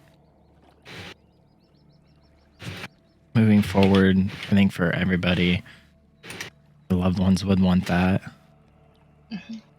We do That's have memories that we can cherish, even if some of them are foggy. You know, Oberon said, stupid fucking lessons. they Memories- are. Memories are their own Yeah. treasure. And I think that is what drives us and pushes us. You never know what happens. I lived most of my life alone. Even when I lived with Oberon, there was times I would just be on my own because I felt better. I didn't think I was worth being around anybody. I was better off just being on my own. Did he find you? He kind of chuckles in a way. Mm. But I think learning, being alone is not always the best course. I think finding people that you can protect and that can protect you helps you move forward with stuff that you've lost because you gained something new. I don't know. That's just Oberon's stupid lessons. And he starts to try to change the subject, but the whole time he's holding the locket. It's okay. I think we both understand. And we'll both get better. And becoming better people. Travis just nods his head, and instead of like pushing Pinky off his shoulder, he just lets her sit there. Thanks. Imagining Pinky's like, oh, thanks, as she like hugs his head. Yeah, is like, nervous did you compared to see the her. picture I posted? This is very much what it is, pretty much, that Pinky is doing.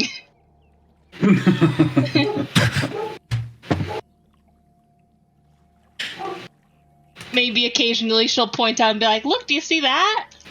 You can tell Kevis is just trying to tolerate this. But he's also, every once in a while, glancing over at Zarius. And Eli. And Moose flying.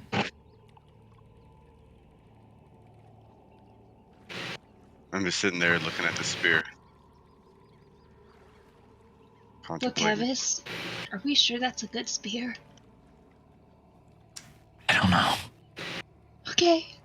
I think we need to keep an eye on him. Yeah.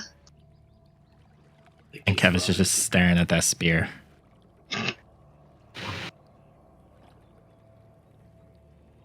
Okay. Is there anything around us while we're on this boat? Yeah. There's no like large frog lizard thingies that are gonna Snake snap people. me up off of. Pinky, you turn to your left, and all you see is a giant eye. Just kidding. Roll a perception check for me.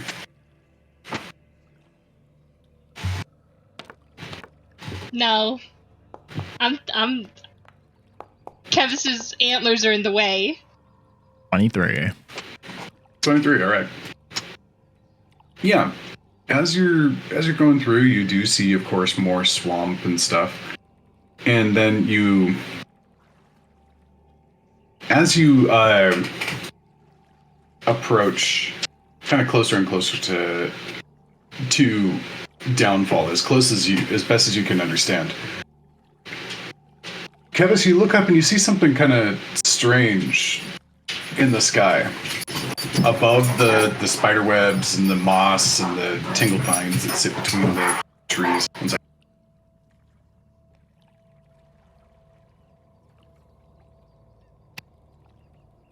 second. You see up there, occasionally the fog will spread and you can see through it. And there's this kind of purpley white mist that's like kind of billowing out a little bit like a comet. And with that good of a roll, there seems to be some sort of structure sitting on top of the mist.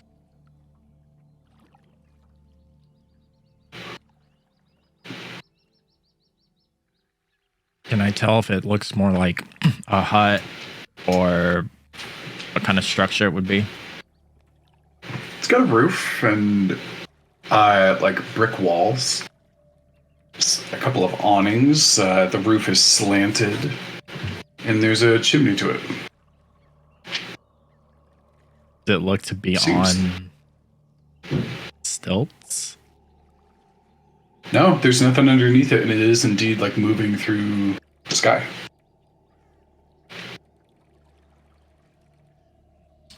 I clock You're it. kind of Go ahead. You're kind of tracking it for a while, and it begins to descend after about 10-15 minutes Ahead of us? as you're going along. Just kind of like a little bit north, a little bit east. Oh, so it's not even like in our path or anything.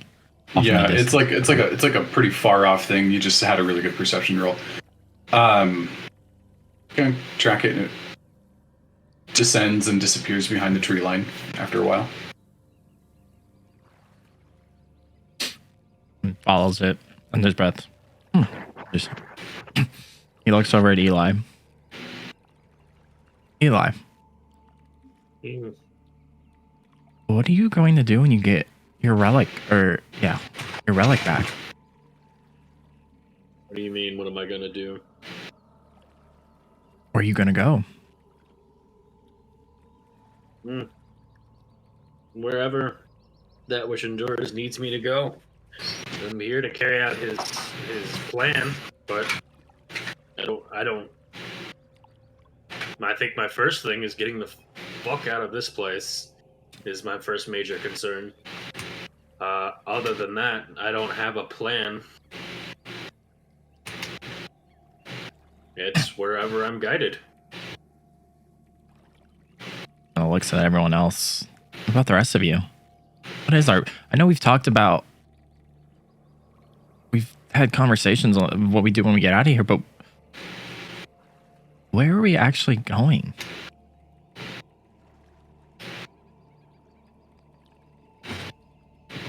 You mean right now? Because we're going to the Soggy Court. Not now. When we get our stuff back. Well, I say when all of us get our stuff back. And I mean like all of us. We get out of here. Yeah? I mean, unless you really like it here. here in particular, the swamp, no. Yeah. You know, and we did hear that it was way better before these hags.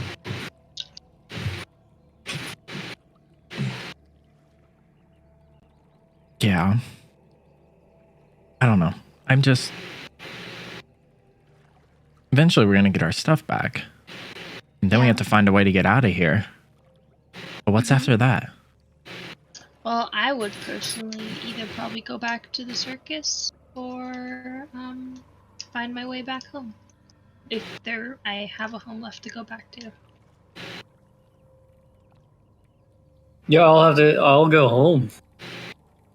If I yell from the side of the boat. Why? Except flying by. Do you not want to go back home? Do you have a home? Kevin just gets quiet. In the Fae, I guess, Oberon, but... I mean, I do. And he gets real quiet. I do have my cabin. And he just... That's That's all you hear. He's just...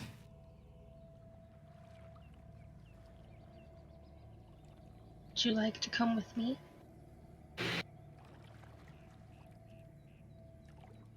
He doesn't know what to say. He gets quiet. Think on it for a little bit then. Nods his head.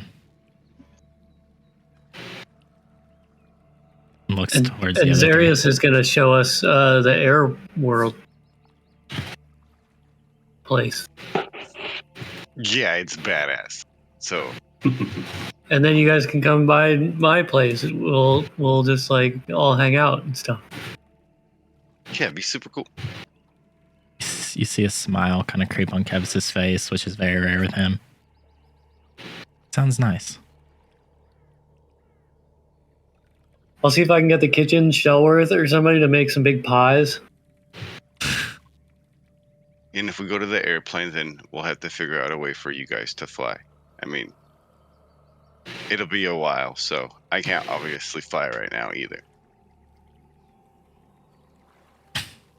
And this whole time we're talking, you just kind of see Kevis's attitude go from more like upset to more lightens and shaking his head in agreeance.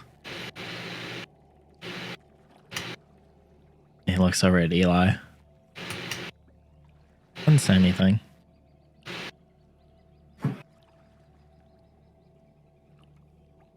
Just nods.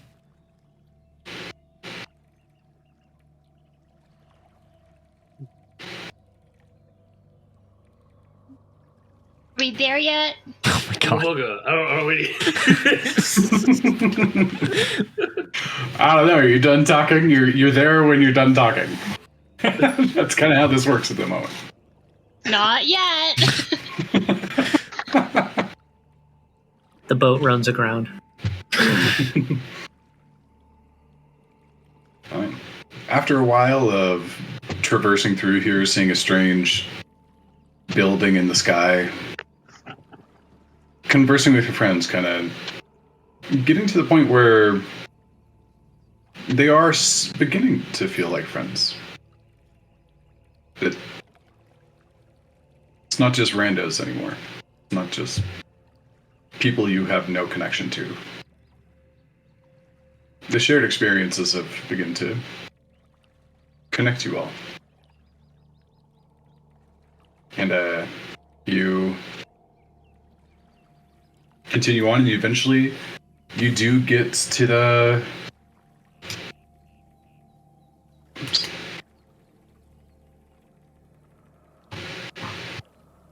You do continue forth, and the swamp verticality begins to fade away. And instead, it's a little bit more like a swampy lake begins to extend in front of you. And the little river that you're on opens up into a mouth of this lake. But you can't see much. The closer you get to the lake, the thicker the fog gets. Until it becomes almost a complete blanket. Visibility cuts down to about 20 feet out. So you're really just guiding yourself through based on the sides of the river that you can see for the next 20 feet in front of you on either side. As you begin to get closer and closer. And I'm just kind of moving everybody.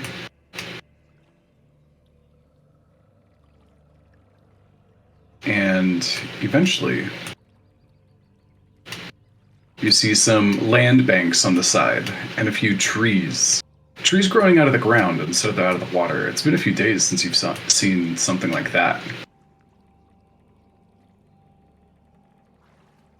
We there yet? And you come further and further down. You hear some noises, like the noise of society. People moving around, people building things, a little bit of music playing here and there. All very, very faintly begins to thrum in the air. And as you guys all kind of come out of the mouth of the river and enter into the lake, you see 4 different frogs kind of sitting on lily pads or in rowboats. And they're just sitting there talking to each other and gossiping. Can we... Wow.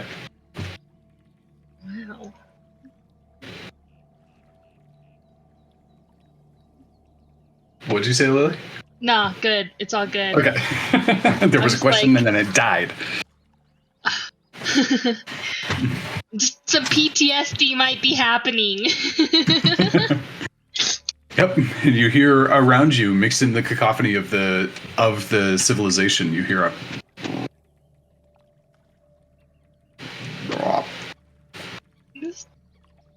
Hold on to Kevis's antlers.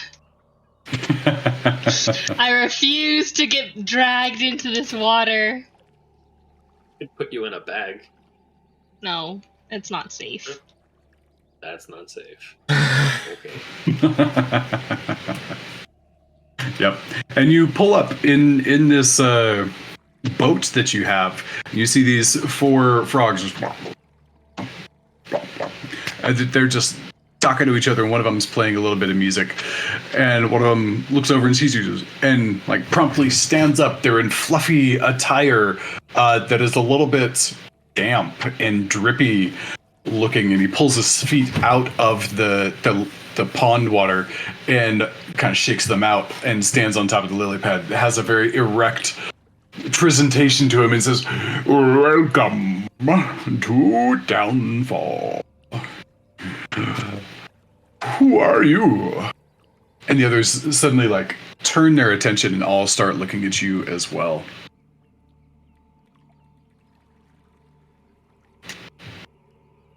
Floor gang. Floor gang. Is that unofficial title? So far it is. Kevis is behind Excellent. Eli. Excellent. That's very good news. And what is your business here? I We were would... Yeah, go ahead. Go ahead. No, What do you wanna say? I was gonna say we are here looking for the Soggy Court. Ah! And it stands up and extends its arms. Very long, skinny arms that almost seem to bend rather than, like, move with the bones. Says, "You have arrived!" And he bows deeply. It says, "We are members of the Soggy Court." May I have your names? Certainly. Totally named these NPCs. My name is Oglith the Croaking Sage. The one next to him, kind of a dapper fellow, It looks very sharp-eyed. He says, "Bluff, Count of Bogbottom." What? The next one, "Bluff, Count of Blogbottom." Oh, count. The next one actually has like a lute with him. He's like, I am Blutus. Blutus, Duke of the Three Books. And the last guy says, Grumble, Earl of Stinkwater. Do you like being Earl of Stinkwater? It's okay. The waters stink. All the time.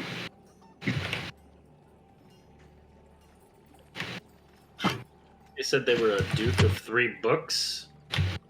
Brooks? Yes. Books. Brooks or books? No, 3 rocks. If I said I read that wrong. 3 rocks. Oh. Never mind. I misheard what you didn't mean to say. My misread is Eli's mishearing. Yeah. I want to see Eli say these names now. Please, Eli, can you repeat their names to us? Eli, there's Grumbles, and then there's Dapper Dan, and I think that's Boltus? Boltus! And he kind of does a flamboyant wave. Then there's Bluff Bluff! Yeah, Buff Man. That's and, fine. and Oglith. Yeah, Just looks at you like, good job. all goth. Oh, God. Okay. He's not good on the name thing. Sorry. Well, if you want to fit in with the Soggy Court, you're going to have to work on that. Titles and names are very important. Out of curiosity, do you recognize the name King Bulub? King Bullup? Ah, yes, King Bullup! King Bullup is the current ruler of the Soggy Court.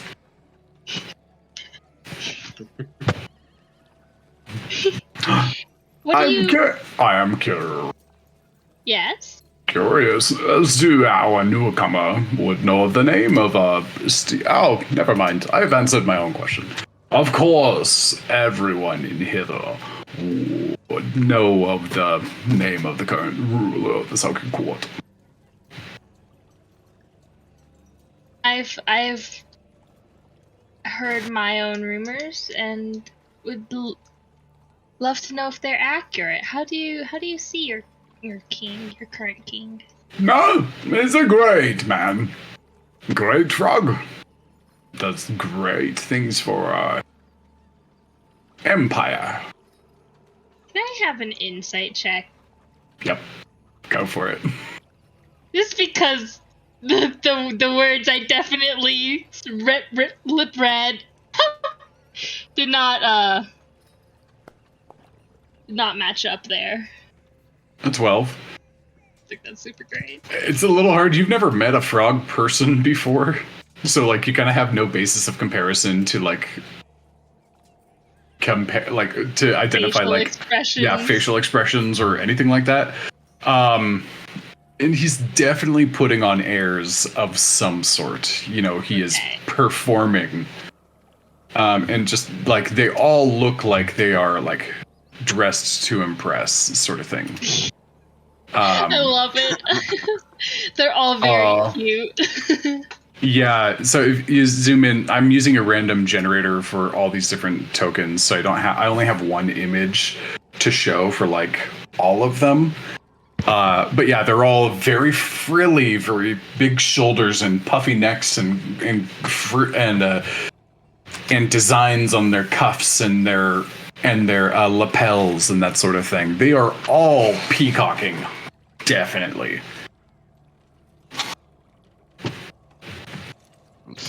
And how would you say you stand in comparison to King Bullup?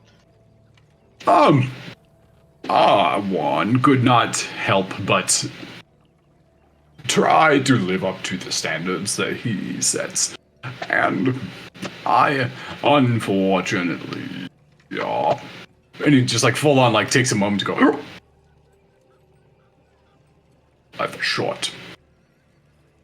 He is a great frog. And I am but a member of the court. Member of the court. I really love their way of speech. Took me a minute to figure out what I was gonna do there.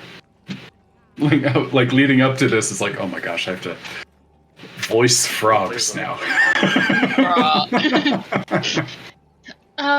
Could we potentially get an audience with this king of yours? Yes. Volta says, oh, that would be wonderful. Yes, the king would most definitely want to see you. Yes. And Grumple's like, yup. All you have to do is park your boat, go over to the stepping stones, past the balloon factory, and across the bridge of chattering heads. Then you'll find the gazebo where the court is being held. Could you repeat the last two areas? The bridge of chattering heads, and then the gazebo where the court is held. Thank you. You're Nice. welcome. If anybody's seen Wreck-It Ralph, Grumple is definitely the equivalent of Sour Bill. Like, kind of pulling Kevis's horns a little bit. Well, Like, as soon as he said he would have, as soon as Kevis would have heard the chattering heads, he would have slowly turned his head towards Pinky. yeah, I'm like, kind of like giving his head a little nudge, like, Like slapping him in the back of the head, be like, psh. like, come on! Like Yes. steering him by his antlers, like. I think it's possible we need to swing by this fucking balloon factory first. I think that's a really good idea, Eli. Please, moor your boat, and then proceed on your way. We'll stay here. And he Okay. he sits down and sticks his feet back in the water, and just like starts strumming. Oh, newcomers, it is the float gang. They are here to be We need to a go. part of the Soggy Yeah. Court. Thank you so much. Hey. This is great. You singing a song about us. Are you kidding me? This was great. We need an anthem. Yep. And so you guys are able to, and they point out that the docks are over here, and presso voila, you park your boat. I will draw on the signals and put the boat in the bag.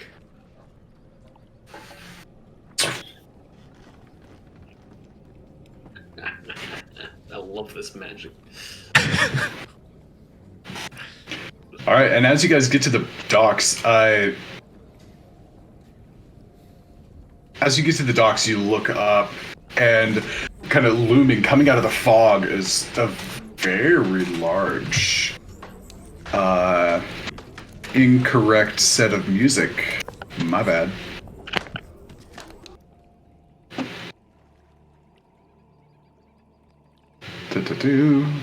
Apologies, I'm still not fully set on my new music setup here. There we go. There's a very large balloon attached with thick ropes that are coming out of the dock and like anchored into the muck and the ground of the marsh itself. And goes up, and there's about 4 or so. And this thing is big enough that you guys can see it.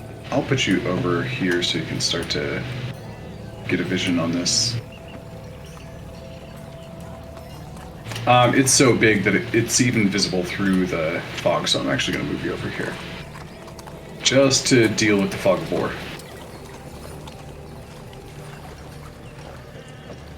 And you see a very long ladder kind of going up into the mist, and you lose sight of like a lot of what's on top of there. And there's another froggy person. This one looks like a worker, not like somebody who's a royal member or something, that's like holding and like stabilizing the bottom of this balloon. And you see it's got various patchworks and a wicker basket in the bottom of it. And this basket looks very similar to the one that you found Sir Talavar in. Was about to say, I was like, this the same balloon type? You see the balloon kind of swell and ebb and flow, little patches here and there letting out like a condensed patch of gas, just, and the balloon deflates a little bit. And then there's like there's essentially like a large hose or like a pipe that comes up and like sticks into the bottom of the balloon, and you see little pieces of gas kind of spilling out from the hose along the way. And then it kind of goes back up, and the balloon re-swells to its full size. And up at the top of the ladder, you see a frog who's like sitting up on top with his arm like hooked around a rope, and just is like stitching pieces of this balloon and like adding a patch into a place where one of the areas is coming out. And he's got like some sort of like breathing mask on as the gas comes out and kind of like blows right by him. Guys, I don't think that gas is safe to breathe. Were you gonna breathe it? Hey, there's a hose right here that's spewing gas out of it, right? Like that's what. Don't like just stick away. You wanna try some? You know what? No, I don't. I don't partake in random gases. You've already got some weird stuff going on inside of you. Why? And add a little bit more, you know? What are we talking? Weird stuff going on inside of me. Okay. Kevis just jerks his head. Quite pinky. Why are you looking at me like that? Huh? Am I still on your shoulders? I don't know, are you? I don't think... You know, I'm gonna hold on as long as I can. Yeah, and you guys get to the end of the docks after like walking and like seeing this up on the right, the balloon just sitting there like bobbing like up and down, and the mist kind of hitting it and rolling it around to the sides. And in front of you, there's like a semicircle platform where this frogman is holding the ladder, and then underneath is like a walkway like directly under the platform to get off of the docks. So you guys are able to like kind of go under. Moose, you have to duck by a fair amount to get by. This was obviously not built for somebody of your frame.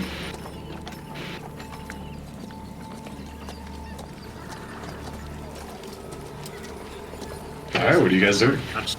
Moose, I'm starting to think that the balloon factory isn't what we think it is. I could still get a balloon though, right? Could we say hi to them? Hello. And you see the frog holding the ladder like, We're here. Was- Down. Up, down. I don't know where we are in comparison to you. you guys are like coming underneath the platform that they're standing on. So like you can say hi as like you start to like come out from behind, or like say it in front of it while you're still on the docks. Probably out from behind it. Yeah. Dang. Sure, so I'll just pull you guys forward, and essentially this guy's like 10 feet up. So he sees happy-go-lucky Harry riding on a resting bitch face elf. And he looks over, he's like, who are you? You just see like his big froggy eyes just blink, Blank. Pinky. Pinky and the floor gang. We are the floor gang. Right. Okay. What you doing? By chance, have you? What do you make these balloons? Yeah, where's some of the crew that works on the balloons?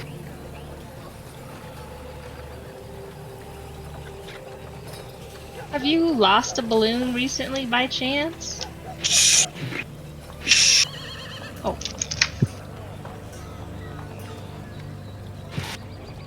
I'm already in trouble is enough as it is. You don't need to be going around talking about it all the time. I'm sorry. Yeah, you should be. Jeez. You think these things are made out of air and wishes? No, it takes a lot of effort to put these things together. And, of course, like, we, the masterminds who are actually capable of doing so. Like, we made them in the first place, but one goes missing and suddenly it's our fault. I mean, do you know how it went missing? Yes. Did it just float away? No. He's like... No, that dreadful pilot with the goody two-shoes attitude. Sir Wigglewog. Absconded with it. Would you like your balloon back? Yes. You know what it is? Indeed. Well, Yeah. spit it out already. Kevis chimes in. But is it possible, irresponsible balloons, can you get a smaller one, like say one someone could carry in their hand? A transportable balloon. One that No. like No, this is the minimum velocity. This is the minimum volume that you need in order to achieve lift. To do so, otherwise, you wouldn't be able to carry much of anything. I like lean over to Kevin's ear like maybe they could like put the ruins on the balloon and it could like shrink, you know.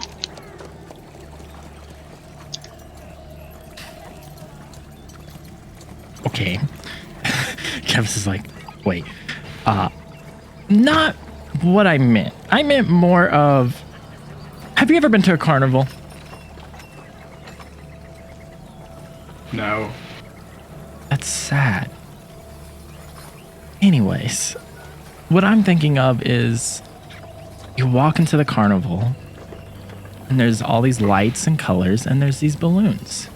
Very small, attached to a string, carried by people. You hand them out. You've never experienced that? And he's just trying to just talk him up. They Yeah, float, but they don't. Yeah. They don't carry. Maybe I can help you imagine this. So you know how your like throat when you make those croaking noises gets all big and poofy? Yeah, like that. So like a balloon's like that. It's like your poofy throat, but it's always poofed and it's around that size. And it floats. And you can like tie a little string to it and you can hold it in your hand. Roll a persuasion check with advantage, because Kevis is helping me out here.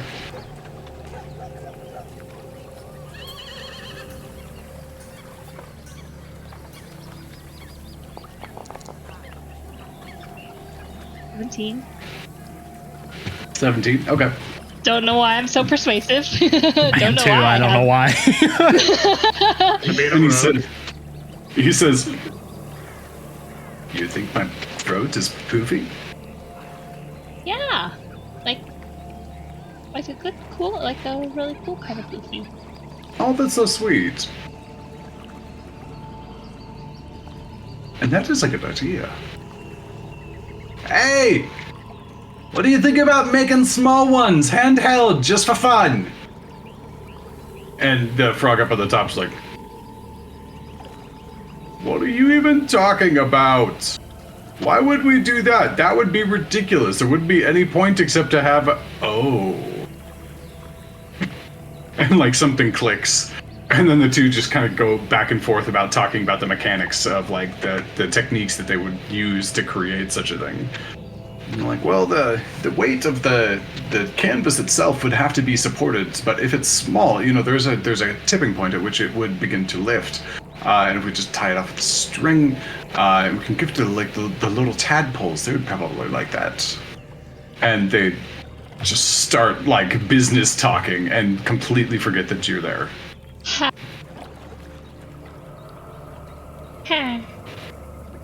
Kevis I have a loudly. feeling they might.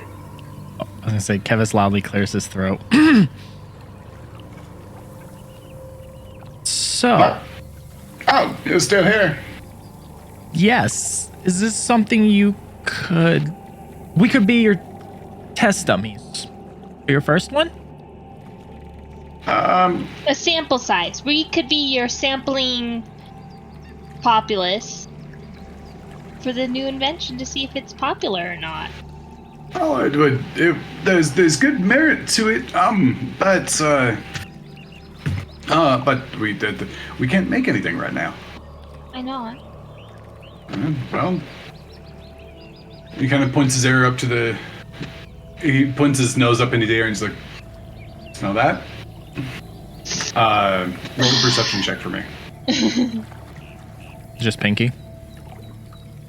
Anybody.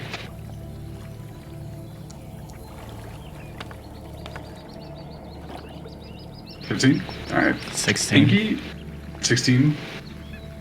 Ooh. 22 from Eli. There's the normal smells, kind of stagnant, crummy water, the mucus of frogs, wood, swamp gas. There's a bit of smoke in the air too. It's like, yeah, that would be, that's our factory. We're here repairing this while they try to save the factory, and it's not going too well so far. So we can't make anything until that's all cleared up. What? Is it What? Factory's on fire. That is More or there less. help? you, Yeah, sure. Just go yonder. You'll see it. Follow the smoke. Okay. Well, Guys, do any of you know how to deal with fire? Looks at Moose. You shoot it. Do you know how to deal with it? No, but we can help. I can cast Cure Wounds on the fire. I can slash it. I mean, I can snuff things out, but like this might be a bigger fire than I can deal with. I want to see how this goes. Okay, let's go! Let's go to the fire! Let's just see if we can help. Yeah. Yeah, that might Yeah. be. Might be. Okay, well, we'll see what we can do and we'll come back. Yeah, bye. I'm not looking at you, like still talking about the small balloons. And as you go by, Pinky, there's two giant frogs here, very similar to the ones you've seen before. They just Giant track frogs you. where? They're just tracking you. Oh, nope. I am holding on to Kevis for dear life. Please do not let them eat me. Did you say that out loud? Yeah. Kevis is. Why are you? What? Okay. We just keep going. Yep, and there's one that's even over here, and you guys can move along this pathway like Moose is going. And there's one that's very close to the pathway as you get up to the water here. And Pinky, as you come out, it kind of its tongue falls out of its mouth Do we see this? as it like licks one of its own eyeballs. Yeah, you see this. It's definitely eyeing Pinky too. Kevis looks over at it and gives it a look and it taps to his side with where his sword is. And shakes his head no. Roll an intimidation check. Oh my gosh, Yes! Look at how close it is! No! No! Oh yeah. 24. It's gonna wet its lily pad. It just pooped a little. It's just that as soon as Kevis sees it and kind of connects the dots, he'll look at it with like this just serious look and just tapping his side and shaking his head as he was walking, eyeing it. And you have that like alpha beast like mentality to you, and you connect with it, and you just like stare it down and like suppress it with your eyes, and like it doesn't really understand the sword, but you just see it. And you see it kind of like awkwardly like stepping backwards a little bit Oh my gosh, yes! until it like its butt goes into the pond, and like all you see are its like round eyes like keeping track of you.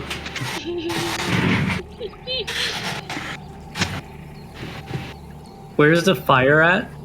As you continue moving north, you do begin to smell it more intensely, and you see a building kind of across the way, maybe 30 or 40 feet, and you can't get clear visibility, but you can see there is a building over there, and the top of it, it's several cones, like round walls with cones on top for the ceiling, and the ceiling is drifting off smoke, and there's smoke coming out of the windows. Doesn't seem to be a full-blown fire, but it is present over here. You guys come across some stones littered across the water here as you kind of go, kind of guiding you to go across. I will now get off of Kevis's shoulders and flutter my way, not wishing to drop in the water if he slips.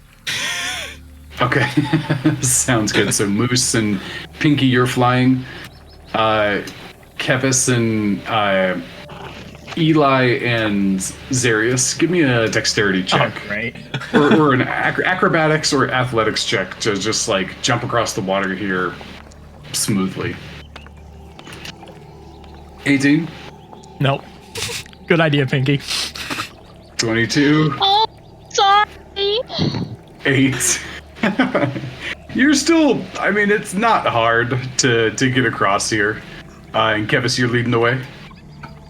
Sure. Yeah, They probably. learned All from right. Kevis's mistake of almost Yep. slipping and breaking an ankle. All right, and you guys start to go across, and Kevis, right there, hold up. Right there, as you like step onto that one, you feel it raise up, and you have to instinctively jump back onto the one behind you, Oh. and the boulder that you were stepping on, it begins to rise up, and arms separate out from it, and a craggy, short, squat little head, and it's like got this dumpy, like rounded body, and it looks over towards you, and it's got slits and a mouth, You're and so cute! it looks at you, and Oh, that's adorable. yep, it looks at you, and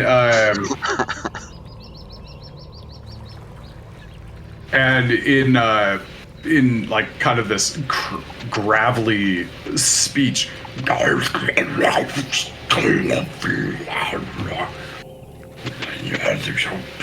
and it starts to gesture, and it like points at you, and it's apparently mad.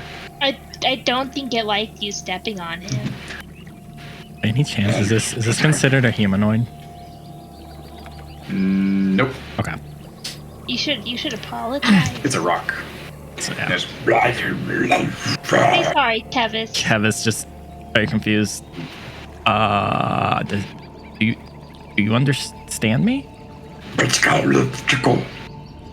I'll take that as a yes. Sorry, I didn't mean to step on you. You see, this was the only way I could get across. Unlike my friends here, and I point up to the ones flying, I can't fly.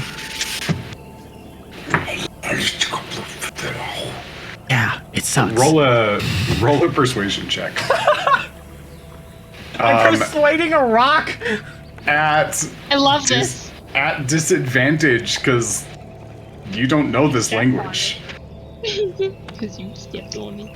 You're trying to convey an apology purely by 15. Physicality. 15. Yeah. Okay. That's like. It goes.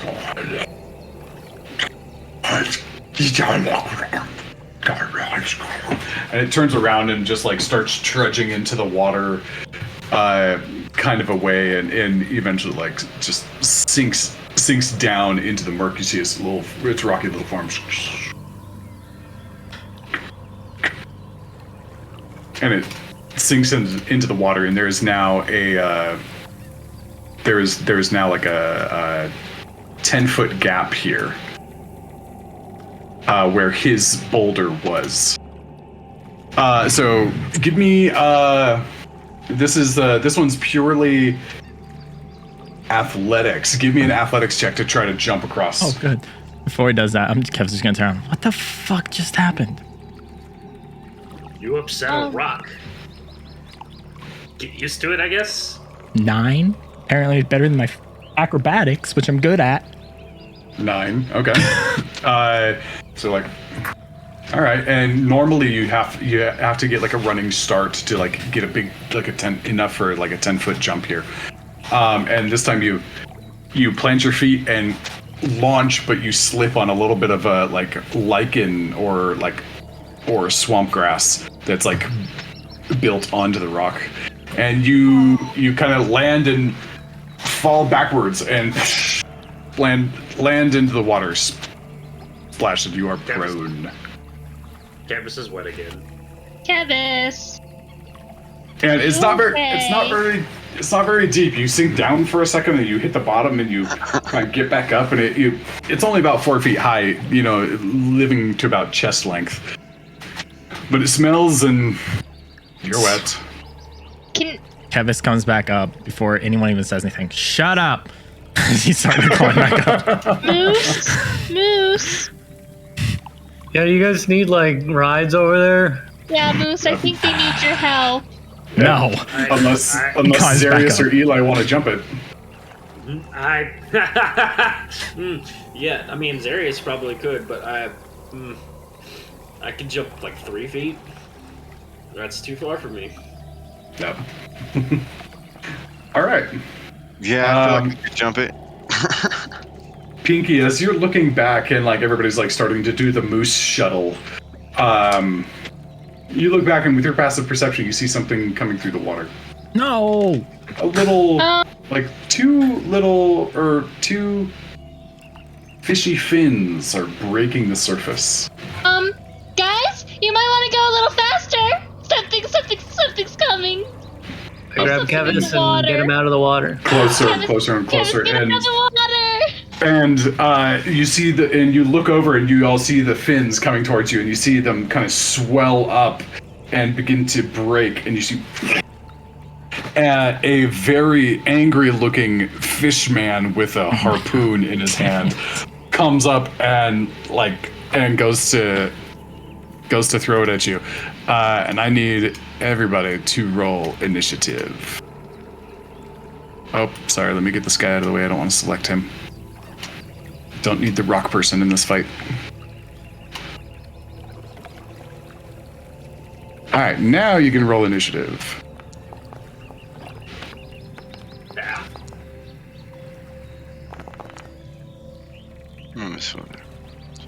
I made it roll. Oof. Oh. Ooh. Hard last. Okay.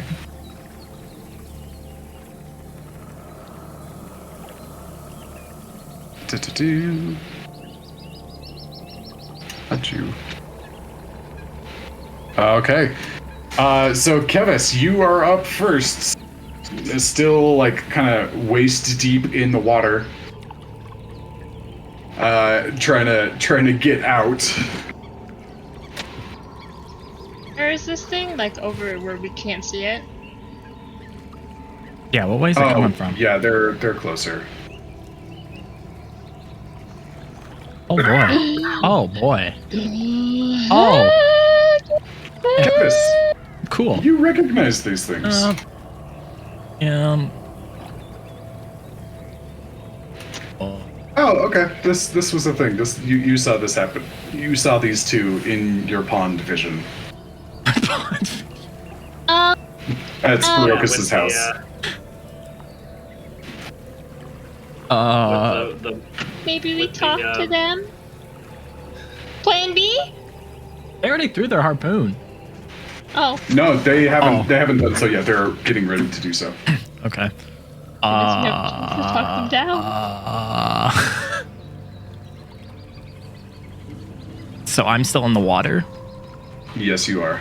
and can I like when I'm standing, I can stand in the water, and I'm standing. I'm not like floating. Like I can put my feet on the bottom. Yeah, you can. It's squishy and kind of like you kind of sink slowly, but yeah, you're able to. Kevis turns around. Remember when I said fish people? Yeah, this is them. And then he's just. This is rough terrain, right? So if I tried to move, it's half my movement, right? How far is it from where I am to the shoreline? This would be 50 feet. Oh, fuck. I don't want to attack. Kevis is just... I guess he's looking and he sees the fish people and he's just screaming, wait, as he's trying to climb up onto the rock. He's not attacking him. And I guess as far as I can get with my movement, try to get up on the rocks out of the water. I feel like this is gonna be bad. You're muted, by the way. Yeah, your entire movement can be used to get up on top of the water. And these things are coming towards you. They look predatory. Yeah. And roll a persuasion check. As you're trying to tell them not to come over. Okay. Whoa. Whoa. All right. That is a natural 20. And neither of them speak common. You scramble up and like gesture out like with your hands, and the first one like comes out and like has his harpoon ready and just like stalls just because you're like so frantic, like trying to communicate with them.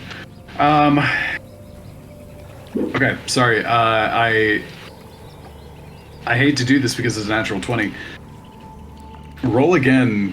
Because you don't share a language, it's at disadvantage. Just like it was with the rock.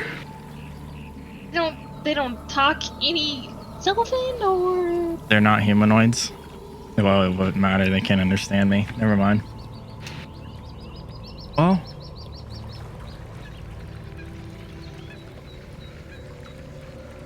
Would that work, Morgan? Or in person?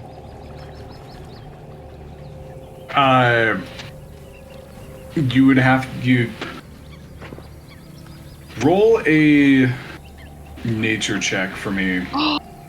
I could use this. I don't think I can. 14. 14.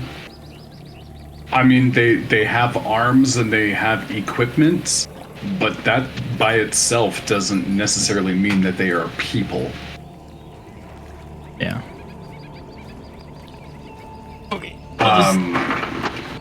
Oh, that Okay, what's your second? What's up? Yeah, 16. Okay, yeah, you get the first one to kind of like stall for a second, but that's it. Like, Okay, and then it's going to be his turn. The one down below, he's the one that's going first. You see him come up and raise his spear, and he's about to throw it. And he looks at you and he's in this kind of liquid verbiage. Does that sound familiar to me? What languages does everybody speak? Oh, let's see. Common, Goblin, Sylvan, Thieves can't. Elven and Sylvan, Sylvan. Orin, Common, and Aarakocra. What was that last one? Aarakocra. Celestial, Common, Goblin, Infernal, and Velkinen. That Dalkin. Okay. How about you, Moose? Abysmal, Celestial, Common, and Infernal. Okay. So it says something to you, and none of you understand it. The other one looks at his pal, kind of taking a cue, and looks back to the rest of you in a different language. This one, dark and rough and kind of like scary.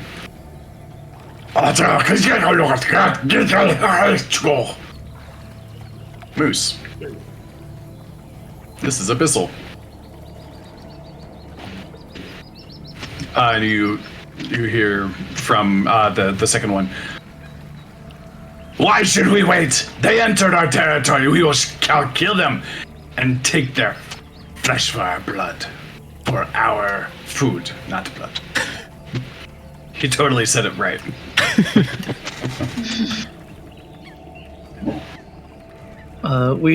We did not know it was your territory, and it was an accident. Certainly, there is room for that. We hear garbage speak, right?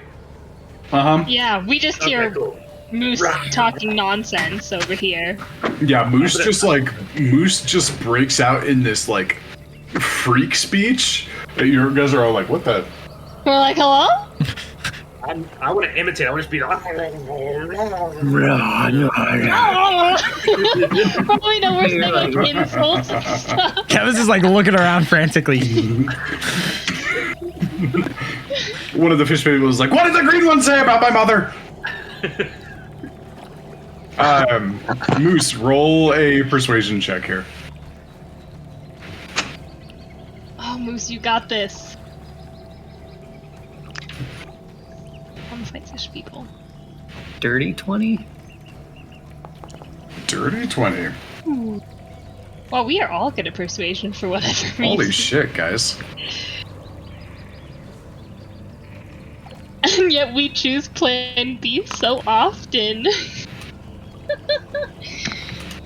Okay. And the one speaking in Abyssal looks at you and says, "The prey does not have to know it's in a trap for it to be effective for the hunter." Maybe if you're weak. Roll an intimidation check. Dance. Kevin's is like, Moose, what are you saying? What are you doing, Mouse? Dirty 20. Oh my god. What? Look at this man. What a mad lad. And the two, he kind of looks at you and begins to like actually start to size you up, and with your just demeanor, and like you're just like standing there, you're not just thus far you haven't shown any sort of like that you're scared of these things at all. Begin to look at each other, and they go back to the silvery kind of watery language. Bruce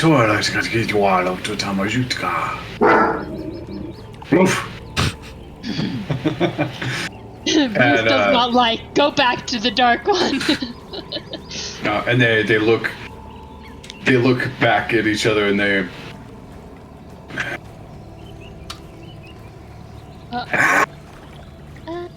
They turn and they begrudgingly get back in the water and begin to swim away. You see their fins beginning to disappear.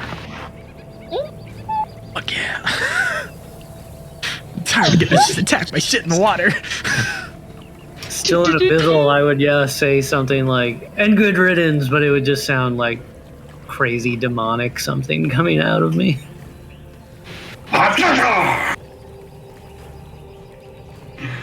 Okay. Wow, we just That just happened. that just happened, guys. You guys just didn't fight. Congratulations. Plan A works sometimes. You have learned diplomacy. Yay! Persuaded Bang, a did you rock. banish him? Persuaded fish people not to eat us. Yeah, did you Talk just to Rob. banish them to the dark realm? Like, what just happened? We just talk things out. Banished him. He banished him, guys. Just talked it out. What exactly did you say? As Canvas is soaking wet. I asked him if they were too weak to attack us straight out, basically. And they agreed. Apparently. Okay. A lesson for the books. Talking sometimes works. Talking in super demon speak seems to work. Yeah, that. Yeah, what was that, Moose? I don't know. Just one of the languages, I guess. One of the languages? What do you mean, you guess? You just know this? Yeah, I told you I was born this way. I mean, Oh, nice. How convenient. How odd. We all speak our own languages. It comes from demons. It makes sense that he speaks demon talk. I don't know what's super weird about that. I mean, I guess. He banished him. It's okay, Pinky. That's why. We'll just, we made it. Let's get out of the Kevin's fucking waters already before they walking decide across to the change rocks. their mind. Yeah, like before they change their mind, let's go. Yeah, we're supposed to be getting moose trained. yeah, I'm grabbing Eli since Kevis is Yeah, Kevis is gone. He's over being in the water. doing his thing. Eli, we're over here now, and then yeah, I'll help Zarius along too. Make sure he gets across. Sounds good. If I didn't have myself on mute, you guys would have all just heard my dog burp into my microphone. Sorry about my dogs today and every day. You're good, dude. Alright, sorry, give me a sec. Forge did a dumb thing on me. Morgan, can I use Prestidigitation to get the water off me? With the wooden wand I still yes, have? you can. Okay, I'll do that when I get off. I forgot I still have that thing. I have 2. Okay, sounds good. You guys get across, and the scent of fire is much stronger now. And you look over to the right, and you see you do see the building is smoking here and there. It's like small amounts of smoke and stuff, and you hear a distressed voice inside. Put it out! Come on!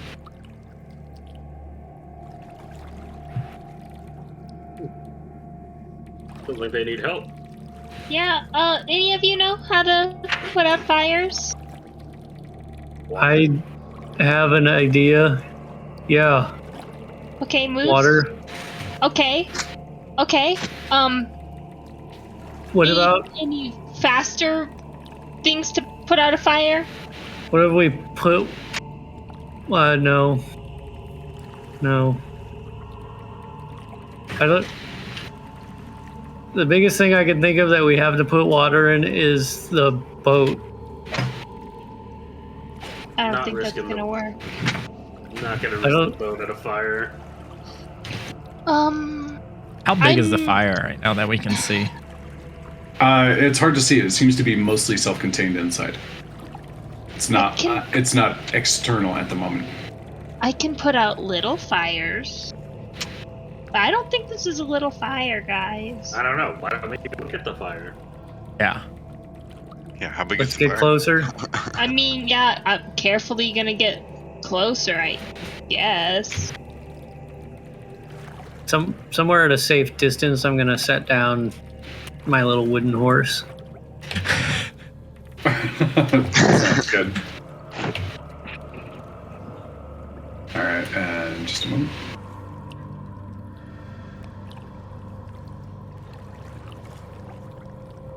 All right, and you guys head on over there.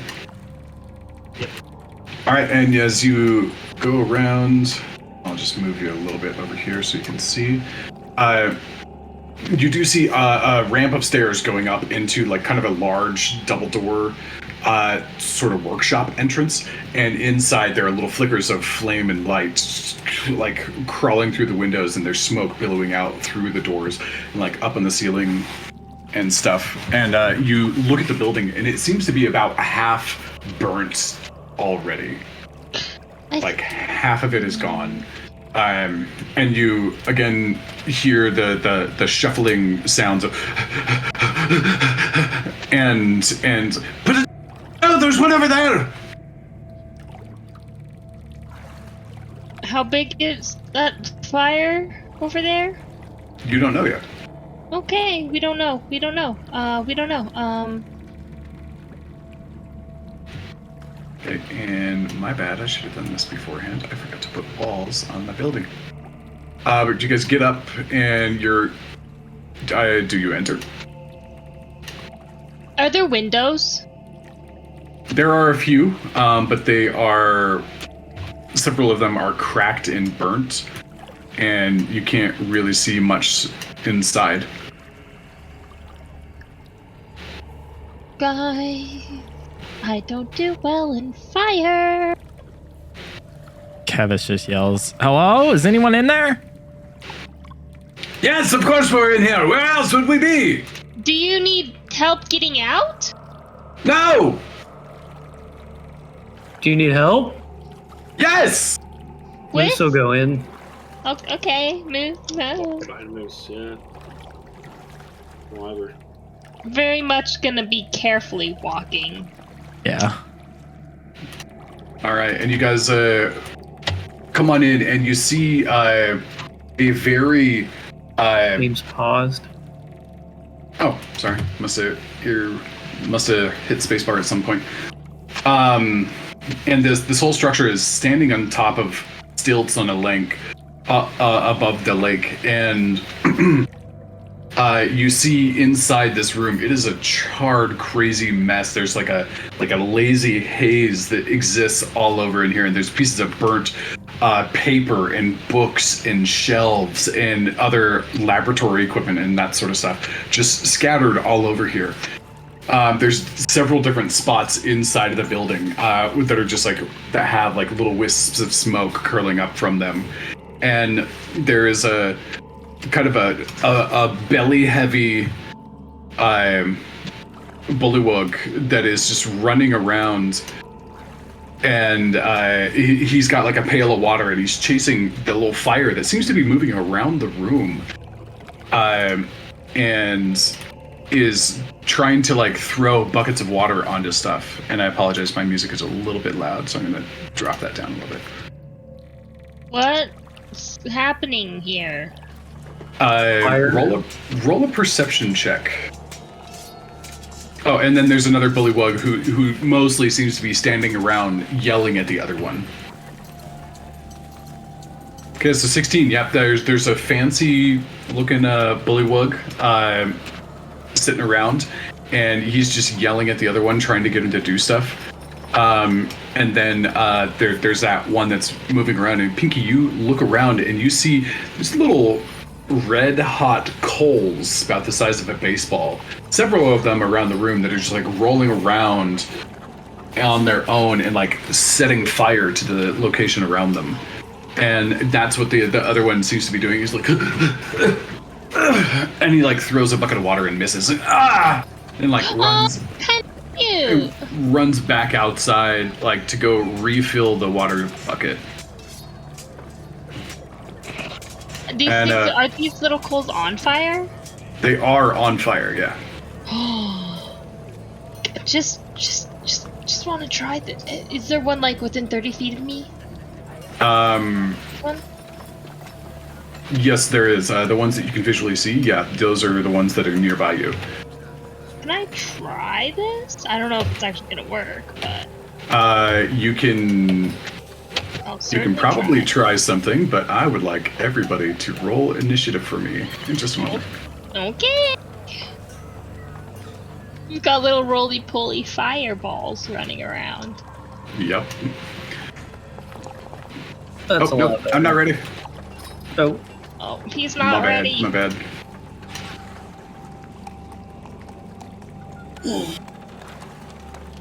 I don't think we're talking our way out of this one. Yeah, I don't. Tell the fire Okay. to stop. Okay, go ahead. Stop. You can,